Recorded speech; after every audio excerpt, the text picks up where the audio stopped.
Stories in politics and current affairs with the help of my two comedian panellists and a variety of special guests. Free Speech Nation, Sunday nights from 7 on GB News, the People's Channel, Britain's news channel.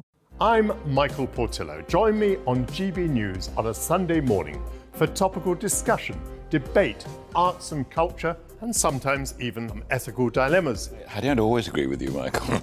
Michael Portillo, Sundays on GB News, the People's Channel, Britain's news channel.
The Chancellor pushes for growth with free childcare and energy bills relief as he prepares to deliver his budget today.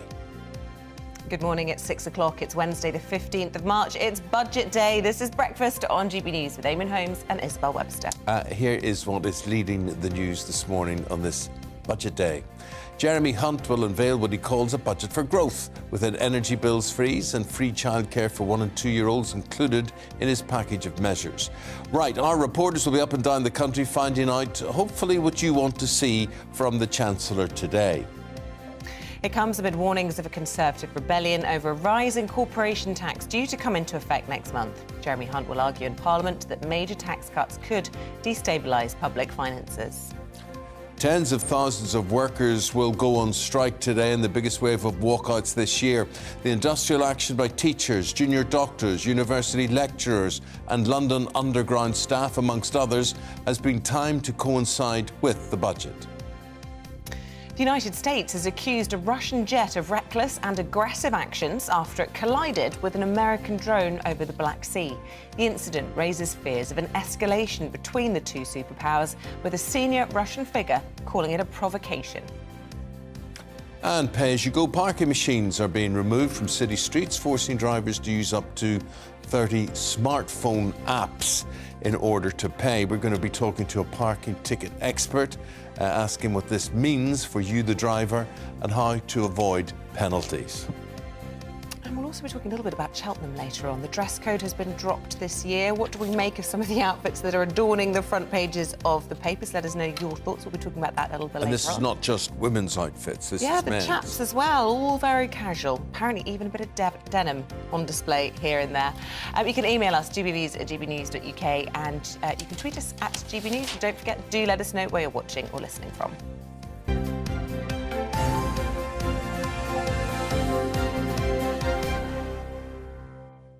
Top story this morning, the Chancellor will unveil what he calls his budget for growth, with a £4 billion free childcare scheme, making up part of his plan to tackle the country's continuing labour shortages. Jeremy Hunt's plan also includes a 1-year extension to the 5p cut in fuel duty and a continuation of the energy price guarantee, which caps bills at £2,500. Now, his proposals will bring him into conflict with backbenchers unhappy about a proposed 6% rise in corporation tax, which will come into effect next month. Well, joining us now is Chief Economist at Panmure Gordon, Simon French. Good to see you again, Simon. Look, I suppose when it comes to rabbits out of a hat, is that the childcare plans that we're seeing perhaps, or do you think there'll be more surprises today? I think he'll have held back some surprises, but I have to be honest, this is the third budget in 6 months. We had quite enough surprises actually back in the autumn, and therefore there will be caution both from the Chancellor and within the Treasury at large that if you surprise the market, even on stuff that on first pass you might think is a good idea, you may not get the reaction you're looking for. That was certainly the lesson from the autumn. So I think it'll be a safety first budget. And in this regard, actually, a lot of the stories we've seen in the last few days and again this morning are designed to prepare the ground for what we're going to hear at lunchtime. Right, OK, so a budget for the city rather than the people. Yeah, I mean, I don't particularly, you may say that's because I work in the city, I don't particularly recognise that disconnect. The city is a great enabler of jobs around the country.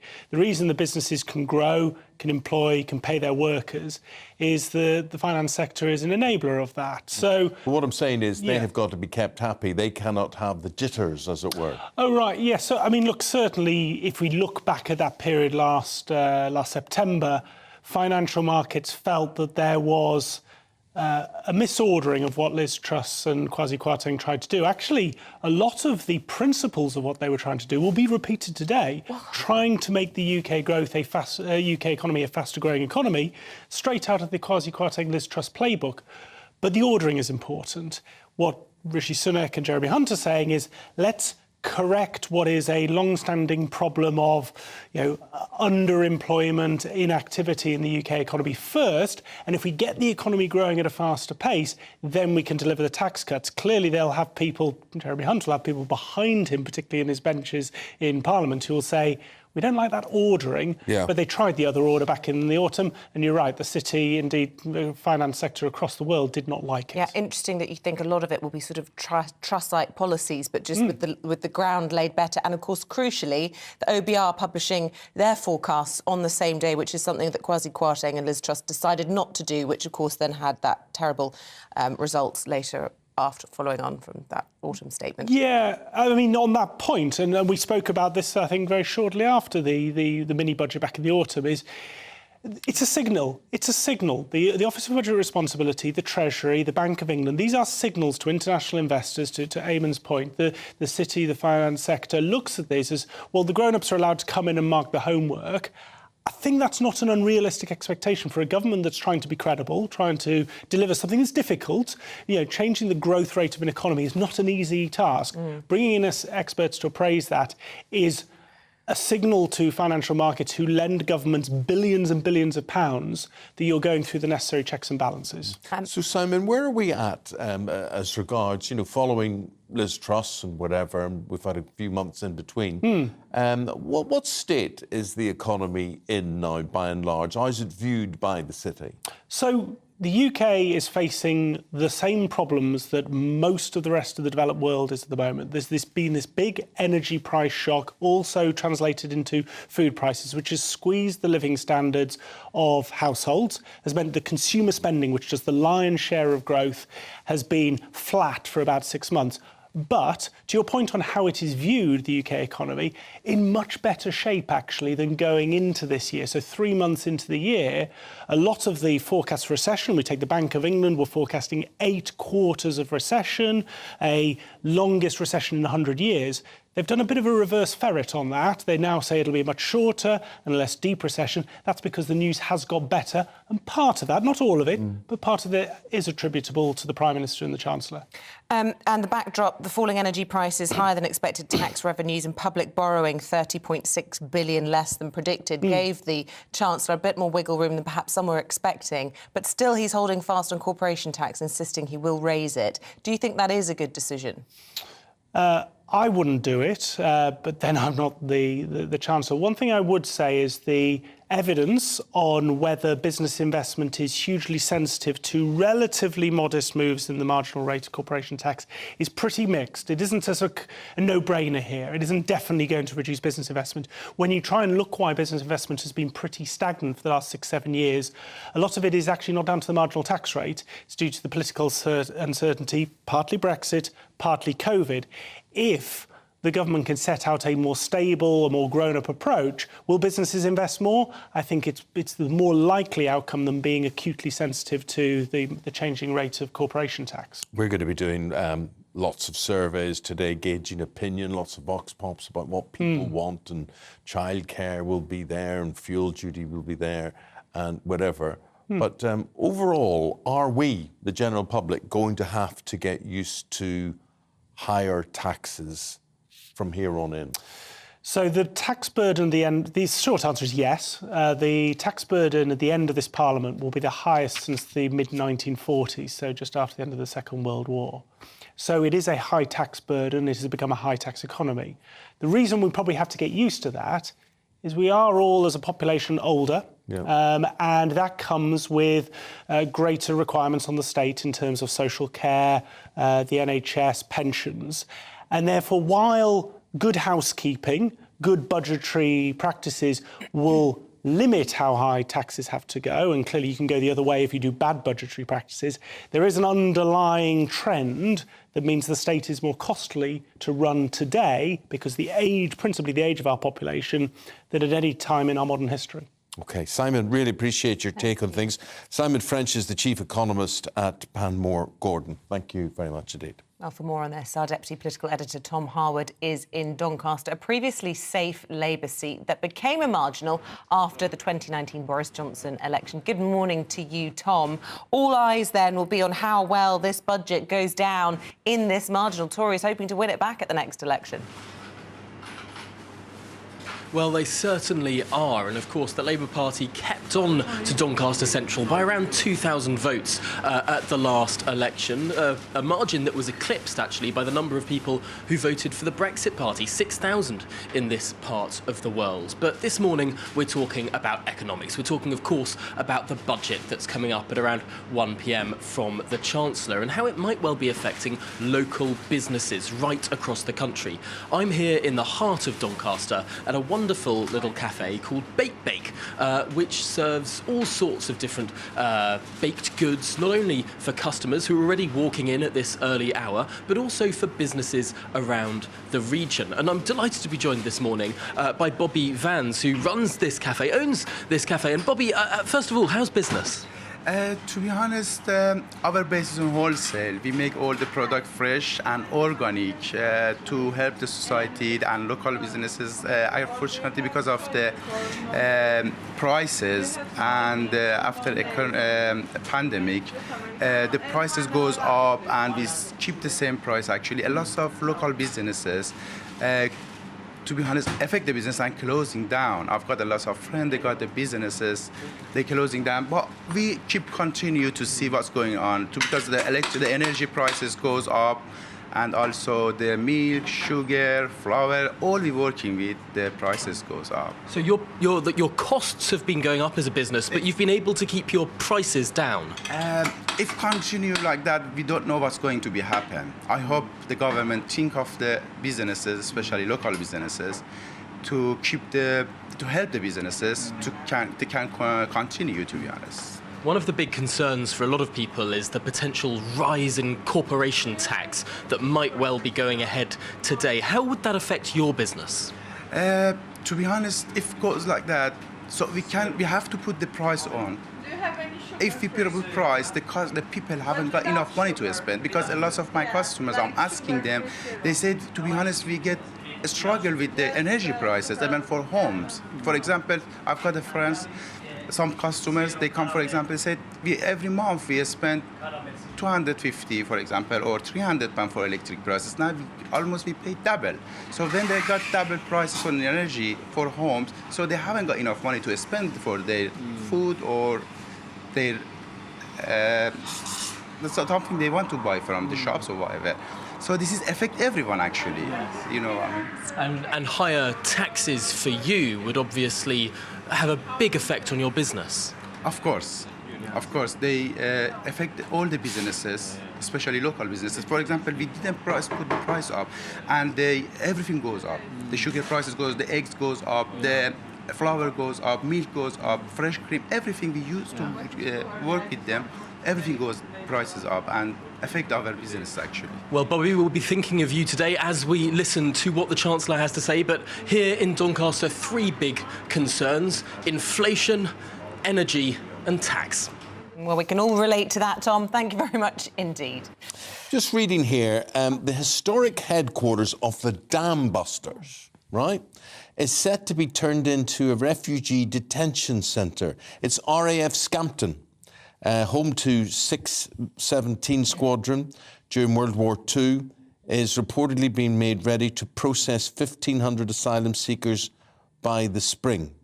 You see, in other countries, that would be a museum. That would be like, what do they call them when they're preserved by the... You know, anyway, it should be preserved. I'm so sorry. It should be preserved, but there we go. Anyway, it's going to be made into a refugee centre. The Dam Buster base, RAF Scampton. In Northern Ireland, our reporter Dougie Beattie's been finding out what businesses there want to see. Let's have a look. Most of us enjoy a night out with fine food and good company. But what are the problems facing those at the coalface? Colin Neal is head of Hospitality Ulster. Hospitality industry, it really under pressure. You know, we have seen huge energy costs, huge food costs, labour costs going up as our staff come under pressure in their own cost of living, and the profit margins have disappeared. You know, we have seen better footfall and better spend than we expected, but we're not making any profit. Northern Ireland has a smaller disposable income, and with rising food costs, the problems are plain to see. You know, inflation is over 20% in food costs, and the problem is we cannot pass all those on to the customer because the customer, disposable income in Northern Ireland is the lowest in the UK at £93 per household per week. We're a discretionary spend. There's a ceiling that we can charge for your pint, for your steak or whatever, and that just takes away the profit margin. So what more can be done to keep food costs down? Kilkeel Harbour is one of Northern Ireland's busiest fishing ports, and they will be looking towards the Chancellor for help with fuel and running costs. As the price of fish on retail goes high, the price on wholesale stays low. The whitefish prices are so low this past year, we're changing over to a sort of a spring-summer prawn fishery. And that could see us travelling to the more northern grounds of the Minches and the west coast of Scotland. Jonathan McKee has been involved in fishing all his life and says help with fuel would have kept costs lower. If you were paying 60 to 70p a litre a year ago, up until £1.20p a litre, you can do the maths yourself. It's tens of thousands of pounds for fuel alone.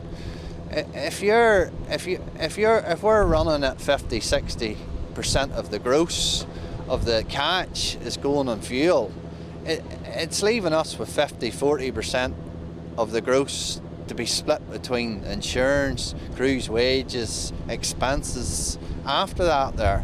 With the primary side of our food industry pointing to energy, the retailers will expect help in any form. We need to sort out the rating system because pubs are rated on their turnover, not square foot like everybody else. So every time costs go up, we have to put our price up, our rates go up. Dougie Beattie, GB News, Kilkeel. Thank you, Dougie.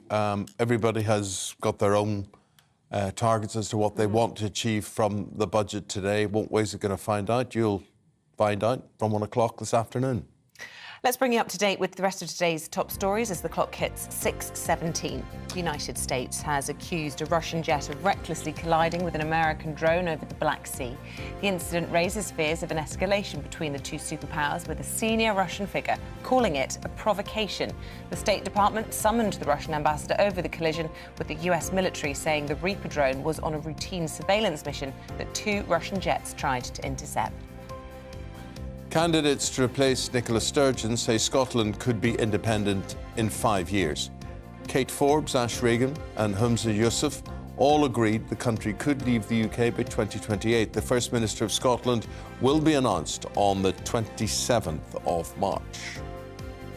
The Queen Consort has met a young ballet dancer set to star in a Disney documentary on a visit to Elmhurst Ballet School in Birmingham. 13-year-old Anthony Maddu received a scholarship from the school after a video of him pirouetting in the rain went viral in 2020. That is absolutely beautiful.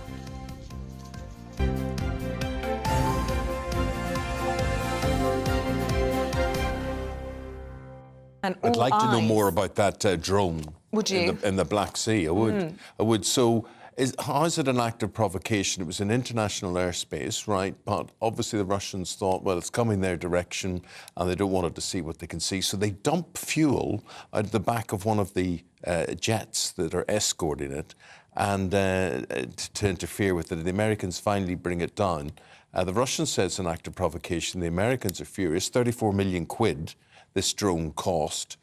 What's that all about? Will we ever know the truth? Well, we're going to be talking about that with David Mellor in the papers just after 6:30. And we'll also be talking about Cheltenham. We were just talking about the royals there. And, of course, there's always a few royals scattered in there. There was Zara yesterday, the King's niece, and rumour about other senior royals attending this week. But this year, the dress code has been relaxed and denim and leather are now being accepted to try and make it accessible to more people. What do we think about that? I mean, the paper's full of people still looking extremely lovely in feathers and fascinators and, well, Carol Vorderman in her... modelling her breasts. Very sexy outfit there. But, you know, for me, I think you should dress up for the races. It's one of those places where the last places you still get to dress up. The theatre, everyone turns up scruffy. I just hope it doesn't go down that road of ending up. And how are you going to maintain standards this week? Well, I'm going in pastel again, controversially, because everyone always is in their tweeds, their browns, their sort of country gear. And I've gone for a pastel. Last year it was pale pink. This year it's pale blue. And will you be freezing? Will you have a coat? I will be freezing, and I would really wish my friend was coming with me, and I won't release the pressure off you until you come with me tomorrow. Well, I would need 2 people to carry me in and out. That's well, my husband's coming, so we'll be there to support you. 6:20 is the time. Coming up, pay-as-you-go parking machines disappear from city streets, apparently, because they're getting rid of 3G. Don't ask me what that's all about. But anyway, they can say, well, you can do it. You just go to your phone, you get an app. Another one. Will that work for you? What do you think? We're going to ask if the modern world is excluding people who are not very app-savvy after the break.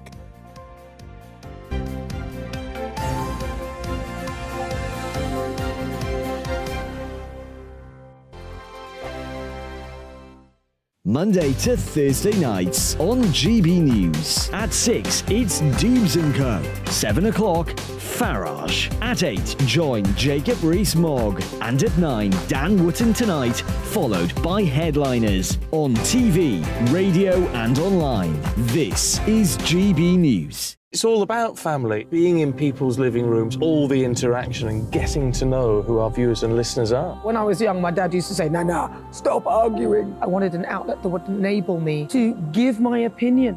People are going through a really hard time right now, and I know that you don't feel like you're being listened to by the establishment. I came to GB News because it's the People's Channel, and I want the audience to have their say on the events of the day. We're dynamic. We do something different. Democracy shows that the wisdom of the nation is in its people. I get to travel to find out what the story is from a personal perspective. The British people aren't fools. We know when we're not being told the full story. We've got to work out how Britain moves forward from this. It's the best country in the world. The establishment had their chance. Now we're here to represent your views. Britain's watching. Britain's watching. Britain's watching. We're proud to be GB News. The People's Channel. Britain's news channel. Join me, Patrick Christie's, Monday to Friday, 3 till 6. We tackle the day's news agenda like you've never seen before. It's high tempo, high octane, the most controversial topics, and the best guests. You will not be able to take your eyes and ears off it. I'm not afraid to ask the questions that you really want answered. 3 till 6 p.m, Monday to Friday on GB News, the People's Channel, Britain's news channel. I'm Andrew Doyle. Join me at 7 o'clock every Sunday night for Free Speech Nation, the show where I tackle the week's biggest stories in politics and current affairs with the help of my 2 comedian panellists and a variety of special guests. Free Speech Nation, Sunday nights from 7 on GB News, the People's Channel, Britain's news channel.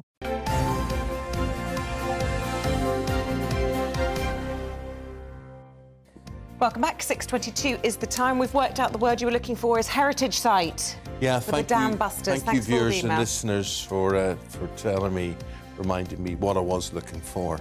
Well, when I'm looking for a parking meter, we're going to be talking about that next. Still to come on the programme this morning, an employment judge has ruled that people with dyslexia should not be forced to turn up to work on time. what sort of problems he going to cause with that. At 6:45, there's no point telling you this if you're dyslexic. You're going to miss it. Yeah, you're going to miss. So what?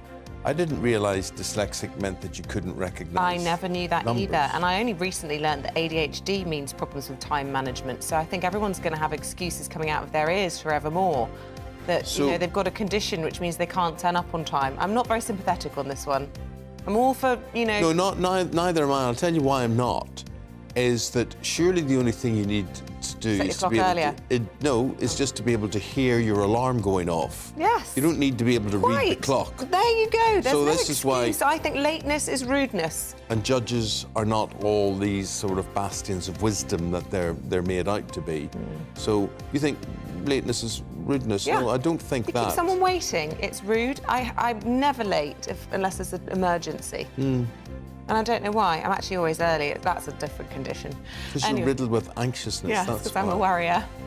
Yeah. 7:20, Hugh Grant, who was at the Oscars, he's on the carpet, whatever. He's been interviewed He's by also rude. by that woman there who's not a journalist or anything else, and he gets a bit hacked off with her stupid questions. Amen. But it's true. Rude. It's absolutely true. So who is she? She's a plus-size model. That's what she is. Yeah. Right? So? Okay. So he's sitting going, she's never seen one of my films. She has no idea. Well, she's seen one of his films. Everyone's seen a Hugh Grant film, especially the Yanks. They worship the old bumbling Englishman act. Which he threw in the bin when he behaved rudely. Well, yeah, there's no excuse for the rudeness, but there's also no excuse for stupidity. And, if she's out there and but the whole thing is banal. It's not her fault. The whole thing is about celebrating fashion. I mean, just the Met Gala is another example of airheadedness. Oh, gosh, I'm off on one now. But don't go if you think it's beneath you. But if you're going to go and some poor girl is live on television interviewing, you have the decency to answer politely and fulsomely. Oh, gosh, it's 6:25 and I'm already on one. Let us know your views. That's coming up at 6:45 today. GBviews at gbnews.uk, or you can tweet at GBnews.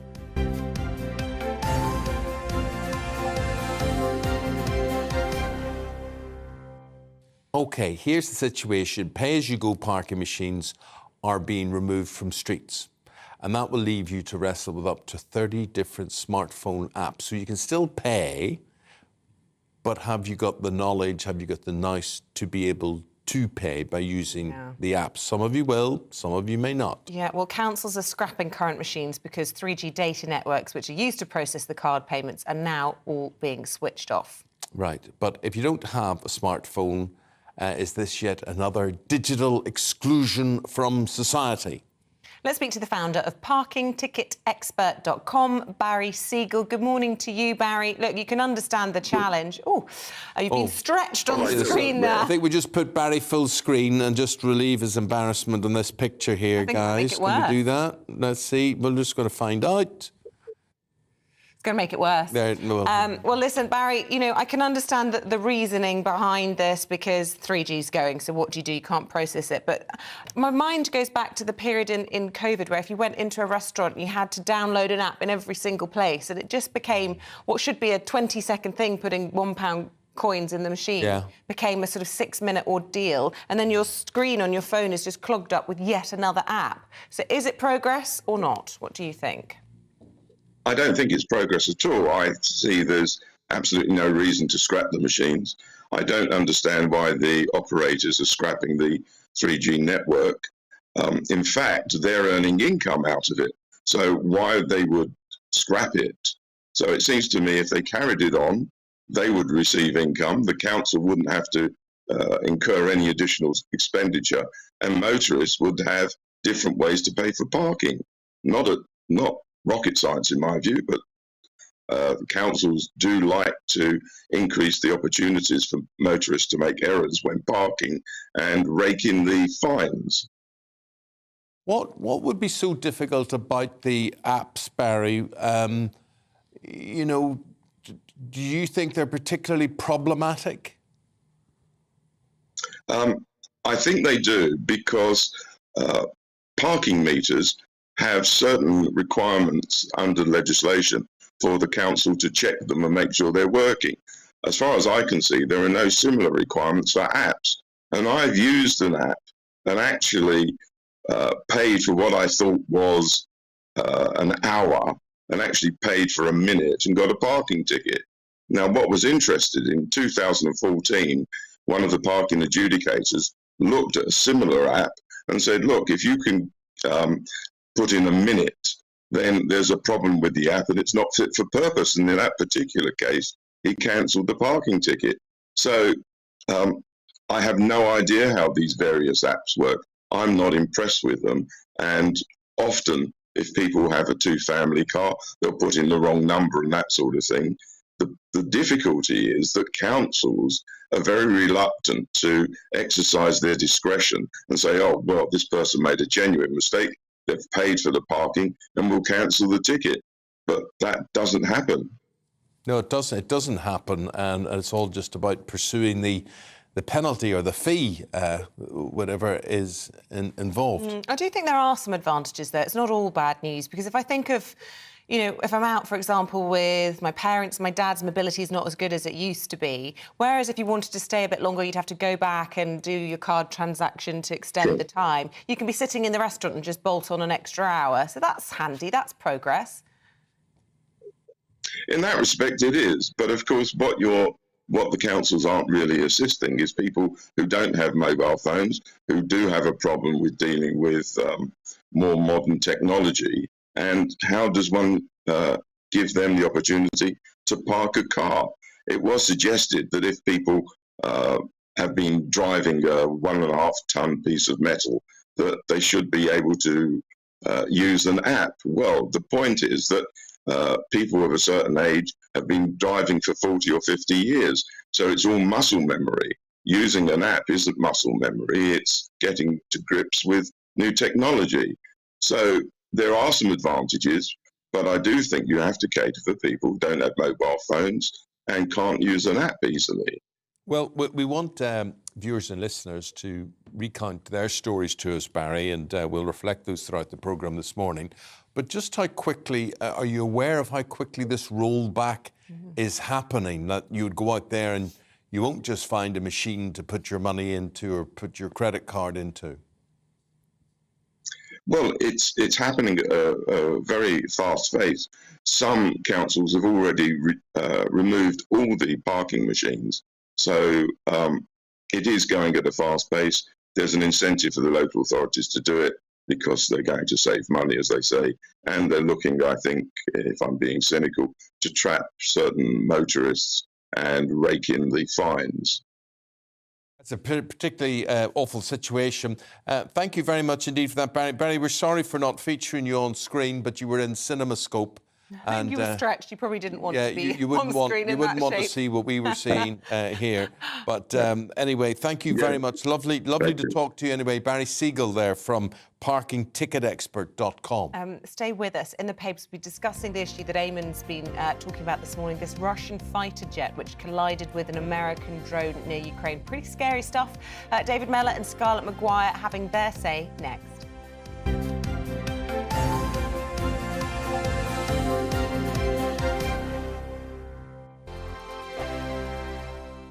I joined GB News because I was sick and tired of not hearing my views being represented, not just mine, but so many people that I knew and spoke to. I just couldn't get my voice out there. I couldn't say anything. I couldn't do anything. Whatever the narrative was, I kind of had to follow it. GB News is there to provide a voice for those who have been ignored by the establishment media. We think different things, we've got a different style. GB News is here to be optimistic and positive about the future. It's real kind of dynamic and flowing, with the audience very much at the heart of it, like a big family.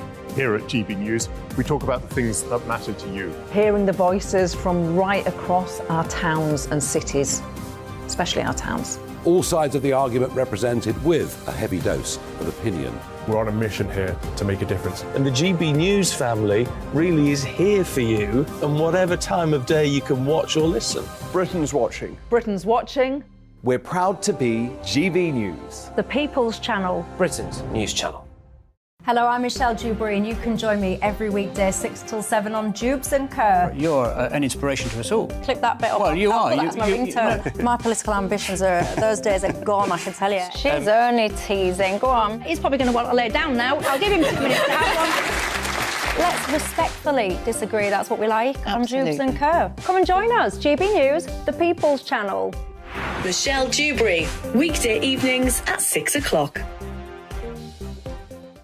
Westminster is going around in ever-decreasing circles, followed by the media. Britain is broken. How on earth did we get into this mess? But more importantly, how do we get out of it? Join me at 7 p.m, Mondays to Thursdays on Farage, here on GB News. We will have open, rational debate. We've got to work out how Britain moves forward from this. Join us here on GB News, the People's Channel. Britain is watching.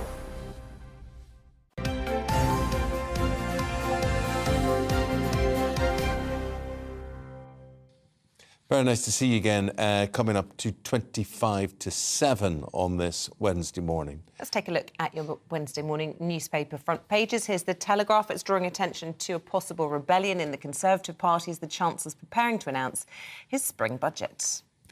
Times highlights Jeremy Hunt's free childcare plan to get parents back in the workplace. The Metro is featuring the Russian fighter jet which brought down an American spy drone in an attack over the Black Sea near Ukraine.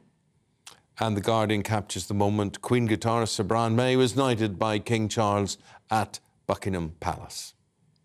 Joining us to go through the newspapers in more detail is David Mellor and Scarlett Maguire. Very nice to see you both. David, just trying to get to the bottom of what happened with this American drone. $35 million this would cost. So 2 Russian planes see it over the skies in international airspace and they don't like what they see. No, they effectively disable it, according to all of the papers.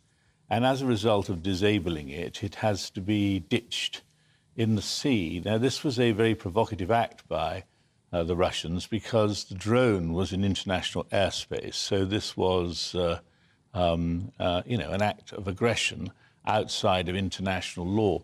But it just shows how close we are to serious trouble in this, because how many more of these incidents are there going to be before somebody starts shooting back? And it's a seriously worrying situation. And, of course, what is also worrying, I've attached this to a story that is also to be found in a number of the papers, The Guardian and The Metro, for instance, where Ron DeSantis, who is, I believe, likely to be the American Democratic candidate. Republican. It's all right. No. Yes, he's going to be the... It's all right. It's Easily the done. morning. It's early. It's the morning.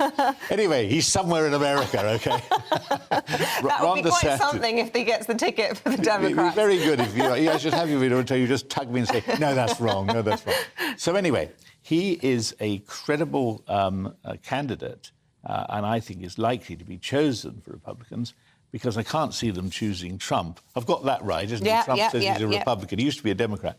So basically, he's effectively saying he doesn't think that it's that important what happens in Ukraine. I think that's pretty disastrous, because if Putin isn't making trouble in Ukraine, he'll be making trouble somewhere else. So what would your response to the Russians be about this? OK, they've brought down a drone. Let's face it, the Americans aren't overly innocent in all of this. That drone was heading somewhere with spy cams, with perhaps weaponry on board as well. The Russians dump fuel over it. They force the Americans to bring it down. So what should the American response be to that? The Russians, bear in mind, are in international airspace with this. Well, this is where it all gets very difficult, you see, because you could say that there should be some sort of tit-for-tat approach by the Americans, where they do something to the Russians. But where does that lead us? Just, you see, what I don't understand... Well, it leaves us if you don't tit-for-tat the Russians, they just do it again. Yeah, that's the point. And I think that the only thing that's ever going to damage the Russians is economic sanctions, because once you start exchanging fire with them, you're not too far away from a Third World War. Well, you see, this is the paradox of this whole thing. Russia is not in any real meaningful sense, a great power anymore, but it's got thousands of nuclear weapons which it could use, and you don't have to be a great power to push a button. OK. And what's really important about this is Russia wants to be a great power. I mean, they feel very, very angry that they used to be number two and are no longer number two. And so they will go on being the aggressors. I mean, they're very happy for a tit for tat because it makes them look powerful. Yeah, that's true. And the Ron DeSantis thing is so frightening because once again America is saying America first and actually not understanding that we're the whole world. OK. The budget today, Scarlett, front page of the Telegraph, you've had their take on this one. Yeah, well, so the Telegraph are saying that there's going to be a rebellion about the fact that Jeremy Hunt's going to put up corporation tax. Now, this has been flagged for ages. I mean, not just for the last few weeks, but actually Rishi Sunak was going to do it when Boris Johnson was Prime Minister, and Boris Johnson was fine about it, but he's not fine. I mean, what's interesting about the story is that one feels it's slightly confected. I have not heard an awful lot of Conservatives coming out and saying why the corporation tax mustn't happen. Other than John Redwood, he's a vocal opponent. Yes, but we haven't had mainstream. One doesn't feel that it's a rebellion that's going to work. So who's putting the story out there? Who does it make look good? Who does it make look bad? So the right wing of the Tory party want to flex a bit of muscle, but actually, and obviously the Telegraph completely supports the right wing of the, but in fact, I mean they've managed to find Simon Clarke saying something, but and you know, in various businesses who would say, wouldn't they, that they don't want it to go up. But you don't feel that Jeremy Hunt and Rishi Sunak are having terrible problems over this, which I have to say I did expect. It's Simon Clarke being a recent Chief Secretary of the Treasury, and we've, of course, got a former one here as well. Do you think there are many people clamouring for this, this maintenance of the corporation tax, or do you think... I think they should be. Right, OK. Well, yeah, because I think previous Conservative governments have been very committed to lowering the direct tax burden, both on individuals and on companies. And having a low corporation tax threshold, by comparison with others, makes Britain a more attractive place for people to come and do business. Jeremy Hunt's been arguing about these super deductions and capital allowances as a kind of workaround, or if you want to call it red meat, to these sort of Trussites who are calling for this. Do you think they would work? Will they appease some See, people? I don't care for Liz Truss, and as for Trussites, I despair of a world that can create Trussites. But what I do feel is that if people are not really prepared to stand up for a low taxation economy, we're going to have big problems as a nation because, of course, we have always attracted a disproportionate amount of overseas investment because we create a tax environment which is attractive, whilst not having, you know, the sort of, whilst having the fundamentals of a top financial country, which means that people aren't taking any kind of risks by going for a low tax threshold and a low corporation tax threshold. So I regret it, and I think it would be a shame if we were not fighting to keep this. OK. What about fighting to get parents back into the workplace? Free childcare, the Mail talks about in the front page. The free preschool childcare in a back-to-work budget, they're calling it. Now, that's what he wants to achieve, and I'm not against that.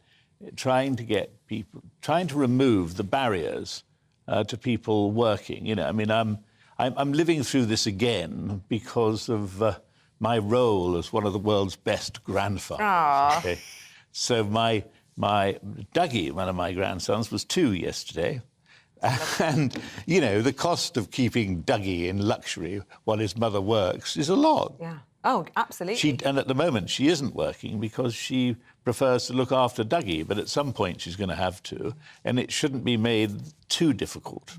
It just seems out of line with most other sort of developed countries that there is all this support from basically 3 upwards. You've got free schools and you've got the support for 3-year-olds is 30 hours a week. But now 1- and 2-year-olds will be included in that, and that stops women, predominantly women, from feeling they cannot go back to work. And before you start saying why should you why be paying am for other I people's paying kids? Well, shall I tell for you why? some woman to have to churn out children? Right. To churn out children. Why is that my penalty? OK, well, let me answer, can I? Well, first of all, look at all the benefits that are going to be in the budget today for Why pensioners. am I paying for it? Why am I paying for it? These allowances so that you Why have am a I paying tax for it? Because all the other things are for you. Sorry. So a couple get together. It used to be that people You're not think... paying for it. You're allowing a woman to go back to work, which helps the economy to grow. Eamonn, we have a really serious problem here in Britain that we don't have enough workers, right? Partly because Brexit, we can't get them in. So there are 2 major things. There's long-term health problems that are keeping people out,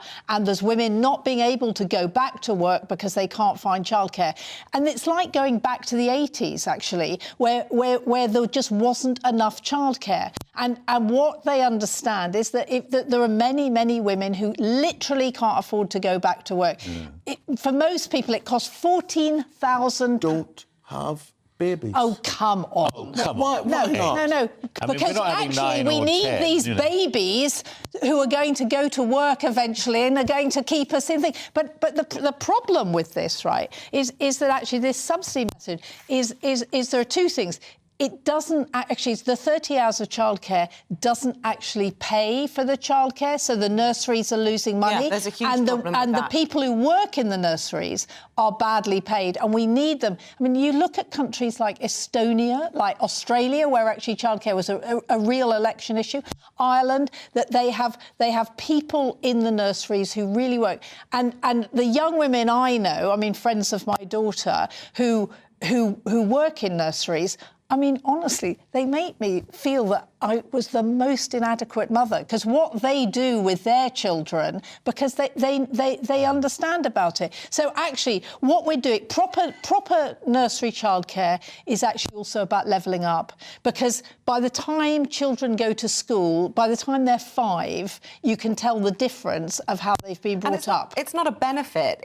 These women have to go back to work. They have to be doing a minimum of 16 hours to qualify for this and pay tax on that. Right. Beautifully well argued. Just quickly, I mean, the world has changed. You know, when you and I were young, as Queen Victoria left the throne, we went to school at 5 if we were lucky. Now there's been a social revolution, and rightly, I believe, kids are socialised by going into some kind of collective education, play school, whatever, from the age of about 2. And certainly, you know, as the proud grandfather of 3 under 5s, I notice how much better they are because they are forced to come to terms early with other kids. OK. Now, Are is you that happy to right? pay I for want to that? ask this proud father here, am I right about that? Yeah, you're right. He just wants to shut me up. No, just asking people out there where their money should go and are they happy But for paying. don't we want children brought up better? Don't we want to stop that the children of wealthy parents are way ahead of the children of poor parents? I just think it makes an incredible amount of difference. Yeah, OK. I was going to make a point on that. Just to say that, you know, because a child is at home doesn't mean they're not being well brought up. No, that wasn't what I was saying. But there is an incredible difference, and it's allowing children to go and have develop. I mean, look, lots of mums take their kids to mother and toddler groups. It's not. Yeah. Exactly, you can still do that. Oh, well, that was fiery, wasn't it? Where are we going? Have we got time for more? Just trying to... OK, we're going to do another one. The migration bill's not fit for purpose, Scarlett. This is from the Children's Commissioner, I know. Rachel de Souza. It's quite interesting because Dame Rachel de Souza is no sort of soggy liberal. I mean, she very rarely says anything against the government. And for her to come out against the migration bill as not fit for purpose, because what it will do is it criminalises the children who come over. And interesting, Nimco Ali, another Conservative, very good friend of Boris Johnson and Carrie Johnson, has actually called for Suella Braverman to step down because of the language she uses, saying that she was brought here as a baby from Somaliland. Her parents were refugees and were taken in by Britain, and actually she would have been criminalised. And I think that this bill, it's about red meat, but actually it doesn't work. There is a legitimate problem with all of this in that sometimes people were lying about their ages because there was exemptions for children that were travelling, and it was being gamed. And obviously nobody wants to see children being criminalised. It was banned under David Cameron. But if you have youngsters coming in and lying about their age, that also is not ideal. That just shows how complex and difficult the whole issue is. It is, and that's why we need a proper processing system, asylum processing system, so that people can actually be questioned properly and dealt with and processed and then either kept here or sent home. But the problem is, notionally, there is one, but that doesn't stop people turning up on a beach, because they know if they turn up on that beach, they'll never be sent back. OK. Guys, got to leave it there. David Scarlett will be back in 40 minutes' time, OK? The time is now 11 minutes to 7 o'clock. Let's bring you up to date with today's top stories. And the Chancellor is to deliver what he calls a back-to-work budget to push for financial growth. Jeremy Hunt will reportedly pledge to deal with labour shortages by relaxing rules on migrant workers and overhauling the universal credit system. The budget today comes as thousands of workers are going to walk out on what could be the biggest strike day this whole year. Teachers, junior doctors, tube drivers, BBC journalists will take industrial action over issues including pay, jobs, pensions and conditions. Controversial social media personality Andrew Tate has had his bail request denied by a court in Romania. Tate and his brother Tristan are being held over alleged sex trafficking and are under criminal investigation. It now means he'll remain in custody until at least the end of the month.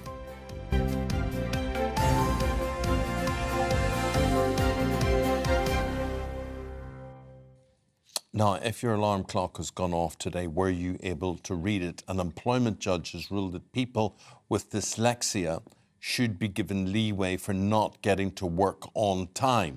A security guard called Raymond Joseph Bryce said his dyslexia meant he often misread his alarm clock in the morning, causing him to be 10 minutes late for shifts. Well, with employers now being accused of mental health discrimination if they don't make adjustments, let's find out what dyslexia ambassador Jake Posner thinks about all Jake. of this. Hi. Jake, I have to say, of my limited understanding of dyslexia, I didn't realise that numbers were an issue as well as words. So there's another neurodiversity strand, I guess, called dyscalculia. So you've got dyslexia and dyscalculia, and they are two separate things. Dyslexia has been something that has been more common and more commonly diagnosed over the past 20 years or so, with dyscalculia now really coming to the fore and something that's being understood much more. How widespread is that? I think it's less common than dyslexia. Personally, I suffer with numbers as well as letters and words. Do you? I find numbers really tricky. But do you find timekeeping tricky? I'm not going to lie, yes. I feel that dyslexia is so much more than reading and writing. It allows us a different way of thinking. And I think that if society can be more open to that, I'm not looking for sympathy, at all. I'm looking for people to be more understanding, and whether that be in the education system, whether that be in employment, for society to really become more aware. That is the whole thing. That is the whole thing. It's all of us understanding what we're actually dealing with here. Now, I looked at this and initially I'm thinking, what is this employment judge talking about? Because all you have to worry about is your alarm going off, the noise, boom.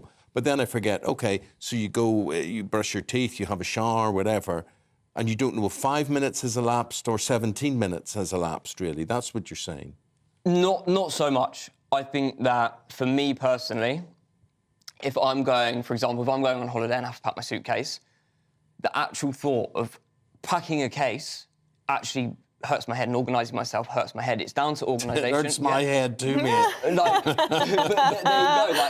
It's actually something that I find challenging. But whereas if I'm if I'm more in a work setting and I feel like my work is quite in a creative sense, I find that easier to organise myself in that sense. So look, you're asking for people to be more understanding. I'm very happy to do that, and endless sympathy for that situation. But there will be people listening and watching to this who say, "Hang on a minute, this is an excuse for people to be lazy. And loads of people emailing in, Sal, Karina, Carol, all saying they've got dyslexia or their partner's got dyslexia. They've never been late in their lives.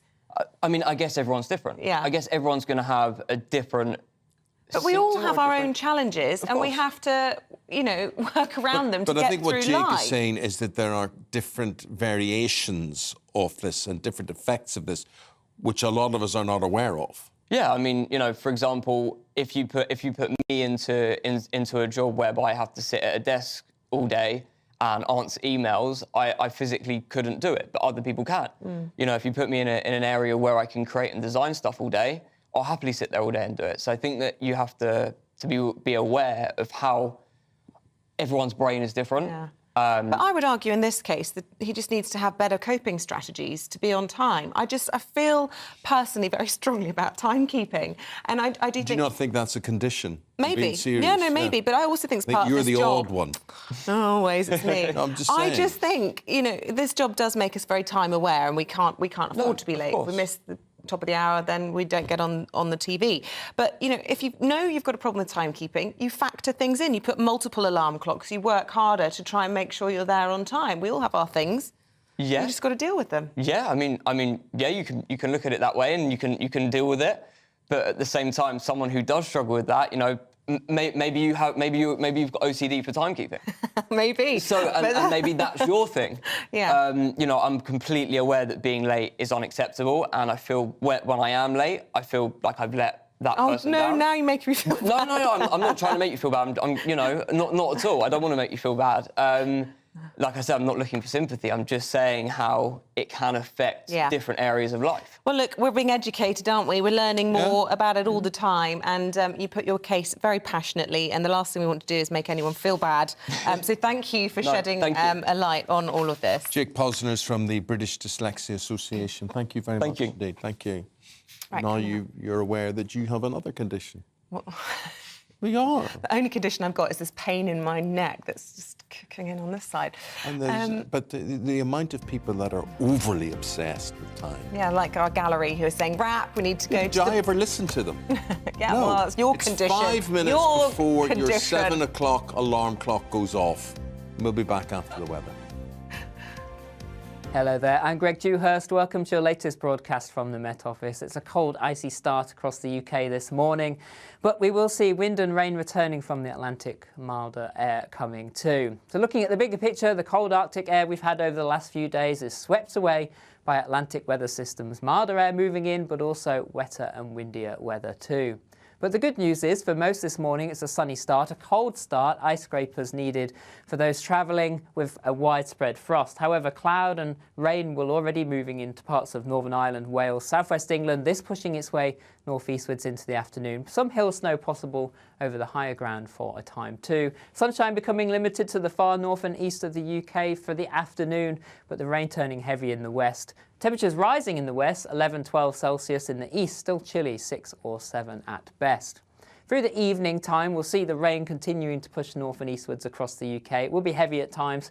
Bumping into that colder air, we will see snow across the far north of England into Scotland over the higher ground. Met Office warning in force here. But in the early hours, the rain turning exceptionally heavy across northwestern parts of the UK. Met Office warnings for the rain here could lead to some localised flooding issues through Wednesday night and in through the day on Thursday.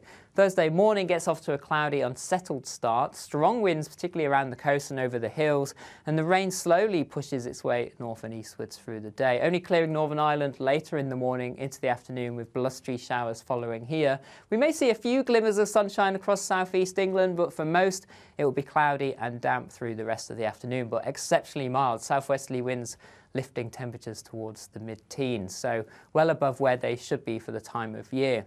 Going forward to end the week, it stays unsettled and also into the weekend. Further spells of rain, perhaps turning a little drier for Sunday, and temperatures remaining above average for the time of year. See you again soon. I'm Jacob Rees-Mogg, the Member of Parliament for North East Somerset and a former government minister. For years, I've walked the corridors of power in both Westminster and the City of London. I campaigned in the largest democratic vote in our island story. I know this country has so much to be proud of. We need to have the arguments, the discussions on how we make it better. The wisdom of the nation is in its people. Vox Populi, Vox Dei. That's why I'm joining the People's Channel. Join me Monday to Thursday at 8 p.m. on GB News, Britain's news channel.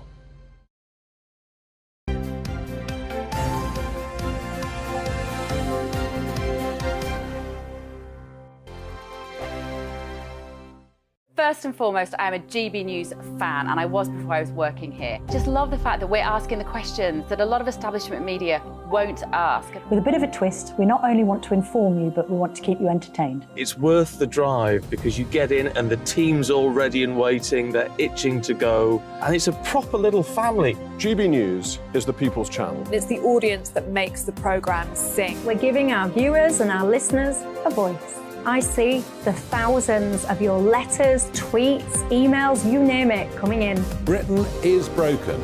How on earth did we get into this mess? But more importantly, how do we get out of it? The establishment had their chance. Now we're here to represent you. It's time for something different. It's time for GB News. I'm very patriotic. I believe in Britain.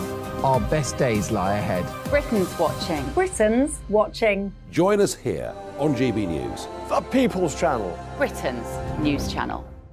Monday to Thursday, 9 p.m. till 11 p.m. Join me, Dan Wootton. I'll bring you the sharpest takes and hottest debates. Do you not believe in prisons? I don't believe in prisons. I'm completely stunned. I guarantee you there'll be no spin, no bias, no censorship. I actually was personally quite offended by it. And no reason to go to bed. So I guess they've always been quite woke. That's Dan Wootton tonight on TV, radio and online. Monday to Thursday from 9 p.m. till 11 p.m. on GB News. The People's Channel, Britain's news channel. I'm Simon Evans. Join me on GB News for Headliners at 11 p.m. What's the scoop? I'll be joined by two of the country's top comedians. That's right. As we take a look at tomorrow's newspapers tonight. We're going to get into trouble. If it's a big story, we'll be covering it. Spill some tea on him. There we go. But we'll also have some fun. I wouldn't stick up a bank. My father didn't love me. So anyway, Headliners every night from 11 on GB News, the People's Channel, Britain's news channel.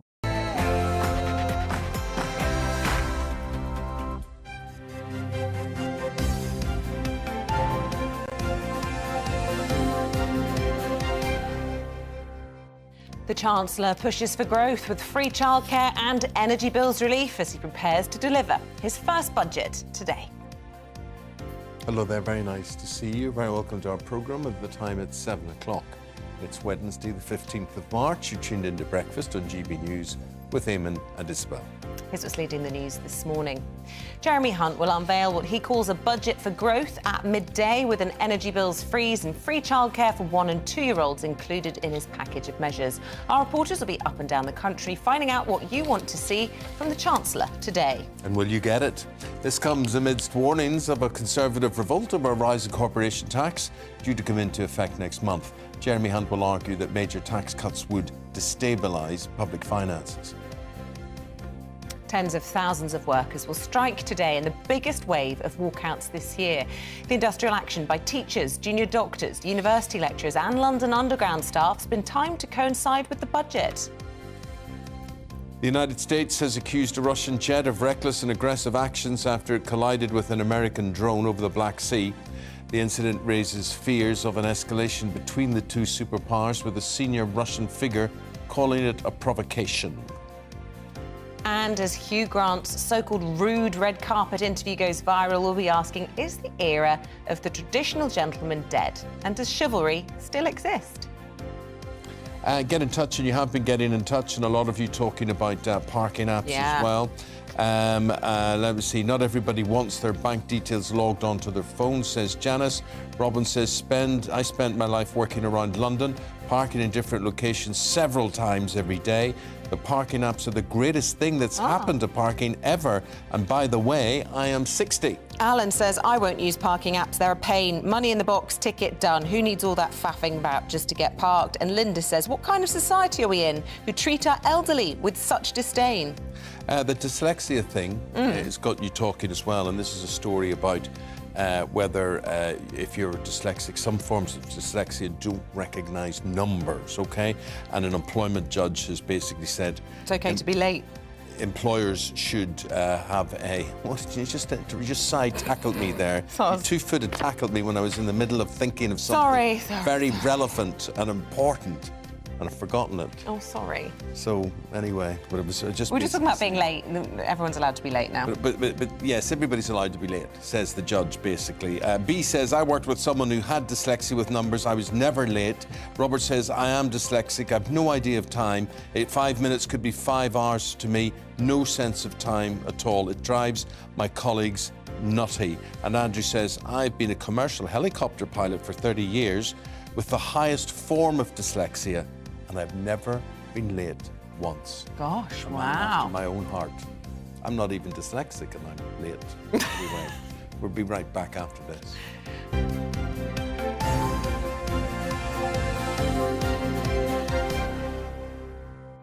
OK, it's budget day. It's our top story this morning. The Chancellor is to unveil what he calls a budget for growth, with a £4 billion free childcare scheme making up part of his plan to tackle the country's labour shortage.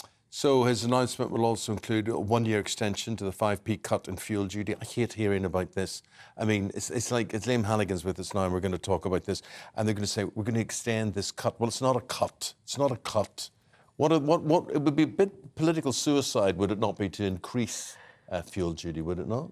I think it would, because the anti-fuel duty lobby is pretty vociferous. You're talking about taking on white van man here. Also, Eamonn, if you increase fuel duty, that goes directly into headline inflation. It does. Inflation's very much driven by fuel Supply prices. chain, the whole business, anything we order. So I think the Chancellor does that at his peril, which is why I don't think he will do it. Yeah, so what is he going to do? What's got you tingling? Is it anything? Because everybody says this is going to be the biggest bore since goodness knows when. Well, we're trying to make it as interesting as we can. Budgets are still really important to how the nation's run, to people's finances. This is how the city's run, isn't it? He wants to really show the city, I've got a grasp on things. We're not going to spend money recklessly. You can trust us. He is going to make a virtue of his image of Jeremy from Accounts, plain vanilla, beige, a bit like the Oscars' new carpet, because the last major statement we had was the Kwasi Kwarteng Liz Truss mini-budget back in September, which, of course, coincided with turmoil on financial markets. There has been a bit of turmoil on financial markets in recent days, of course, because of the collapse of that Silicon Valley Bank in America. It seems to have calmed down a bit over the last 24 hours. And what we're hearing in the early leaks, if you like, overnight, are things that are supposed to appeal to, quotes, hard-working families, the alarm clock classes, young parents trying to make ends meet. And so he's gone heavily on childcare, not something you'd usually associate with Conservative governments, to be fair, but already there is free, in inverted commas, I'll explain why it's in inverted commas, childcare, 30 hours a week for parents with kids that are 3 and 4. That's going to be extended to 1 and 2-year-olds. But it isn't really free for 30 hours, because what it amounts to is an amount of money the government will subsidise your childcare costs. It's 646 quid a month. Now, as any hard-working young parents will tell you, that doesn't buy you 30 hours of childcare these days. That cap of 646 quid was set years ago, way out of date. So maybe that cap will rise as well. But it doesn't stop the headline writers still writing 30 hours. But we had the ONS figures yesterday about the sort of people out of work still post-pandemic, and it seems as though the budget today very much trying to tackle that problem. We'll have relaxation of migrant worker rules. We'll also be hearing about long-term sick being incentivised back into work by being able to still claim universal credit whilst back in work. There's going to be a whole package of back-to-work, going-for-growth measures. It's not the freezing of corporation tax or other tax cuts that a lot of Conservative backbenchers want. Yeah. And there will be some revolt during the aftermath of this budget statement when Jeremy Hunt goes ahead and does increase corporation tax from 19 to 25%. Of course, lots of small companies pay corporation tax too. It's 6% off their margins. That's going to be a blow for lots of them. Why do they need that extra so desperately, if it is a risk? I actually think if you raise corporation tax, just before I come back to Isabel's point, if you raise corporation tax now, at a time when we're trying to get the economy moving, we've just dodged recession, I actually think that will cost the Treasury money. I don't think it will raise money for the Treasury. And lots of academics and other observers agree with me. But to go back to Isabel's point, they're trying to go for growth, not with tax cuts, but by incentivising people to work. We know there's over 1 million vacancies still, 1.1 million. It's down from the record high of 1.3, but there's still lots and lots of vacancies. And there's lots of people in their 50s who, frankly, haven't gone back to work after the pandemic. Now they're reassessing their lifestyles. The cost of living squeeze is hitting them too. And also, we know there's lots of people at the upper end of the labour market who are, in their view, stymied by these limits on lifetime pension contributions. You get heavily taxed if you keep working and paying into your pension. We know a lot of NHS doctors are retiring for that reason. So for all these, under all these headings, the government's trying to get people back to work. And these new tests on benefit viability, whether or not you are entitled to benefits, they will be extremely controversial. Yeah, and look, the great skill you have is turning what Jeremy Hunt will be spinning out today into something understandable. And his defence of this raise of corporation tax, he's been talking about these super deductions and these capital allowances. Can you explain to Joe Bloggs and indeed Eamonn and me how that balances the books in the Treasury if he's increasing corporation tax? How does that feed into all of this? The Treasury would argue, and the Office for Budget Responsibility will argue, they're going to be a lot less gloomy than they were a few months ago, by the way, when they bring out their forecast today. The Treasury and the OBR would argue that if you raise the rate of corporation tax from 19 to 25%, the first increase in 50 years, then you'll get more revenue in. I don't think that's right. As a professional economist myself, I think the disincentive that will have on investment and growth will lead to less corporation tax. But hey, what do I know? But history bears me out. In terms of the deductions, the way it works at the moment is if you invest as a business, you can offset that investment against your tax. In some cases, you can offset it 100% or even more, so you actually get tax back. If those incentives are removed, then businesses won't want to invest. They won't want to build another factory, employ more people. But a lot of people would say, including me, but if the headline rate of corporation tax goes up, small businesses pay that, many of them, but they don't have vast reserves of cash to invest to take advantage of the tax incentive. So I think this is detrimental for the small and medium-sized enterprises, which employ over half our people and account for most of our growth. Well, listen, you've been accounting for the whole economic side of that, and thank you very much, and you'll do that throughout the programme this morning. Appreciate that. The social side of it absolutely fascinates me. This whole idea, right, OK, this may reflect you watching or listening. And, you know, so why have you retired? Why have you stepped out of the workplace at 50? Because you're loaded? Because you're infirmed? Because you've got other obligations? You've got to look after a parent, or you've got to look after grandchildren or something like that. But it absolutely fascinates me. Well, how about people, if they have any specific questions for Liam, send them in and we'll put them to him, because he can be our very own professional economist to answer your budget questions, because, you know, we've got a few of our own, haven't we, Eamonn? I was just, when you were explaining that, what you get back from corporation tax and whatever, I'm thinking, this is what Isabel and I should have learned at school. I know. Well, Jeremy Hunt says it's going to be a budget for wonks, careful how I pronounce that, policy, pointy-headed people. There will be lots and lots of detail. And in some senses, I think he's going to try and blind us all with the detail, because the basic position is that taxes are going to stay high. They're heading for a 70-year high, and lots of his own party and quite a lot of voters won't like that. Yeah, I can see the cartoons in the broadsheets tomorrow of Sunak and Hunt with their wonks, all having lots of inspiration there. For now, Liam, thank you very much. We're going to go to Scotland. Tony Maguire there. Tony's in Glasgow. What have people been saying there, Tony? Hello, yes, welcome. I'm in Stucky Hall Street this morning. This was once wall-to-wall bars and clubs, but certainly it's been the invasion of the to-let sign in the last few years. I've spent the last couple of days talking to hotels, restaurants, bars and cafes, just to really get a sense of where people are struggling. You know, we all like a service with a smile, but certainly in the last few years that smile is starting to fade. Of course, in the context of the NHS, COVID is, you know, the worst is behind us. But in terms of the business sector, a lot of these businesses are still in the thick of debt. A lot of bounce-back loans have never helped them to bounce back. And certainly I spoke to quite a few of them the last couple of days. So let's hear what they had to say. Energy is probably the number one priority, or at least at the forefront of hoteliers' minds right now. In our hotel, our energy prices have increased by over £100,000, and that's just on top of what we were paying last year.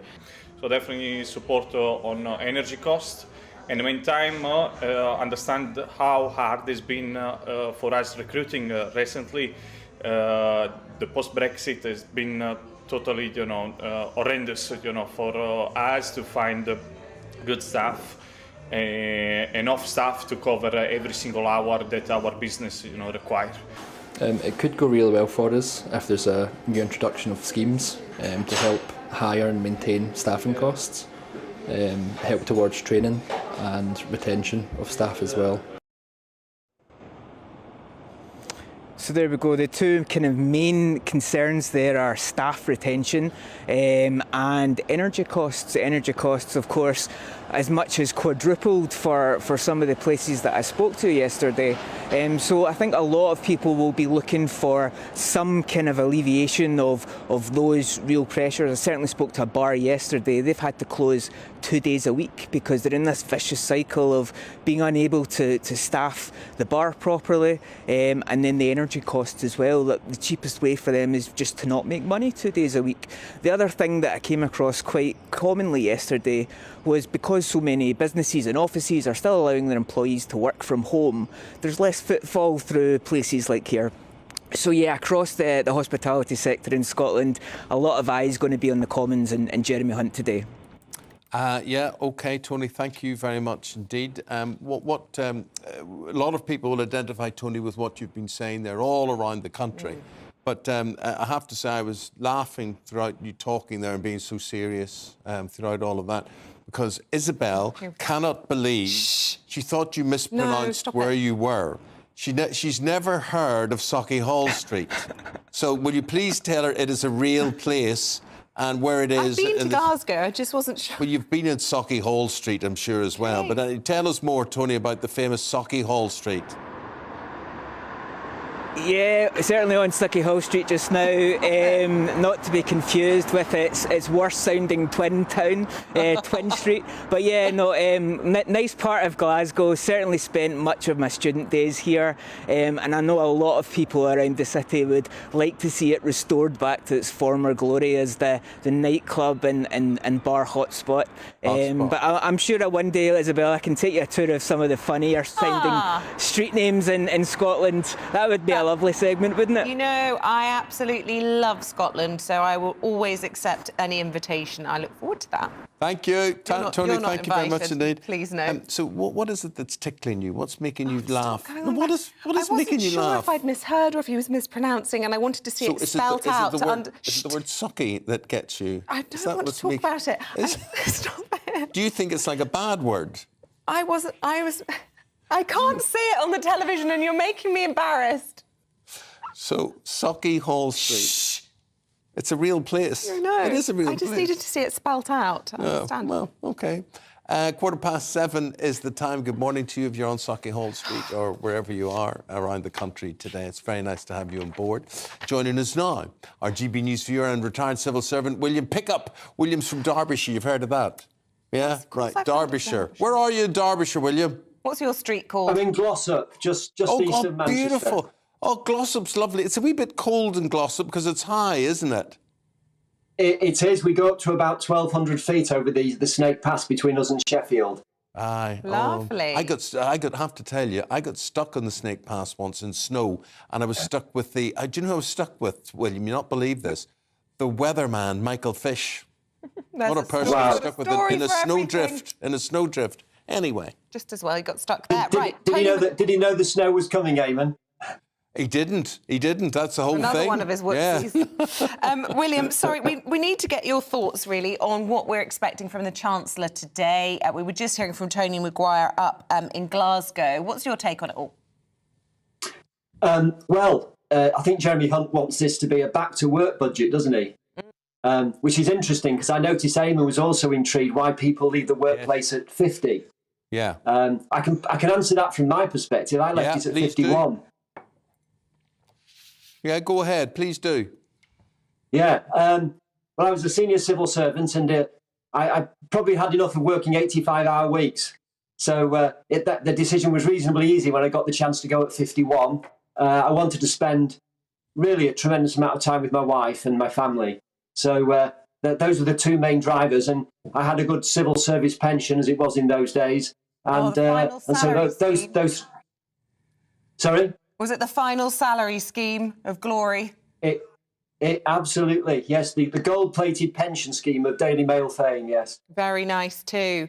Unfortunately, that doesn't exist anymore, but I'm amazed that people are still wanting to retire in spite of that, especially post-pandemic. And, you know, it's a bit of a headache for the Chancellor. Yeah, I think people have reflected during the 2 years of the coronavirus, and they've tried to put in perspective what's important to them.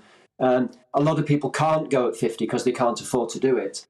But I think those that have I think they'll miss work. I think they'll certainly miss it. But the longer they stay out of work, the harder it would be for them to get back into it.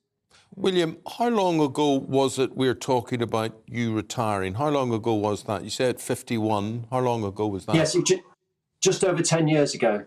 Right. So how have you found those 10 years? I understand that hopefully financially you haven't got any worries about that, but you were making a point there that people will miss work, and you've been able, I'm sure, to find something. I don't know whether it's cycling, walking, goodness knows, grandchildren, who knows, to fill your time in your jobs. But tell us how it's been. Yeah, I've certainly missed the people. The people was what it was about for me. Seeing so many people, great fun. Obviously, I spend all my time now with my wife. We do lots of walks. I took up the saxophone. It's a bizarre hobby, isn't it? And I ended up in a saxophone quartet for 8 years, and we toured around the area, and we went to old people's homes, dementia cafes, all for charity. So brilliant. Brilliant. It's a beautiful instrument. But can I just ask you this question? Could the Chancellor, or what would he have to do to entice someone like yourself? You've had 10 years out. Could you be tempted back to the workforce? I've often thought about that. Probably not. Not least because of the tax implications as well. I'm not sure I'd want to pay the amount of tax that he'd want of me for doing a job. Not quite sure who would want to employ me, to be honest with you. You know, as a former senior civil servant. I'm just imagining in number 11, they have all the screens with all the channels on, and I'm led to believe Downing Street often have GB News on as well. And they're thinking, get this guy off the telly because he's flying the flag for not going back to work, taking up the saxophone, volunteering. It sounds wonderful. It's the problem, isn't it, that people are having a nice time? Yes, it is. And it won't have been helped, I suppose, by some extent, because pensions, state pensions and public sector pensions are going up over 10% this year, in line with inflation. OK. Well, a lot of... you're a real case study, you're a real-life case study, William. Really, thank you very much indeed for talking to us, explaining your life and talking about why any attractions wouldn't be enough to bring you back to the workplace. Thank you very much indeed. I don't think I'd miss work if I retired at 51. You would. I know you live to work. No? I'm just afraid of waking up poor. That's what I'm afraid of. Yeah, that's exactly what I'm afraid of. But I could definitely walk, play the saxophone, spend time with my hubby. Well, I agree with William. He talks about the sociability there and workmates. You know what I'd miss? Look what I'd miss. You'd miss me? No. Yeah? Look at this. Look. What? Look. One of those fruit fly things. Oh, God. Where look. This Where? place is crawling with vermin. Stop it. Everywhere. And why would we have little flies all over the table? I don't know. It's Lord of the Flies. Oh, anyway. The time, 21 minutes past 7 o'clock. Let's bring you up to date with the rest of today's top stories. The United States has accused a Russian jet of recklessly colliding with an American drone over the Black Sea. The incident has raised fears of an escalation between the two powers, with a senior Russian figure calling it a provocation. Thousands of workers will walk out today on what could be the biggest strike day this year. Teachers, junior doctors, tube drivers, BBC journalists, amongst others, will take industrial action over issues including pay, jobs, pensions and conditions. The candidates to replace Nicola Sturgeon say Scotland could be independent in 5 years. Kate Forbes, Ash Regan and Humza Yousaf all agreed the country could leave the UK by 2028. The First Minister of Scotland will be announced on the 27th of March. Which is in 12 days' time.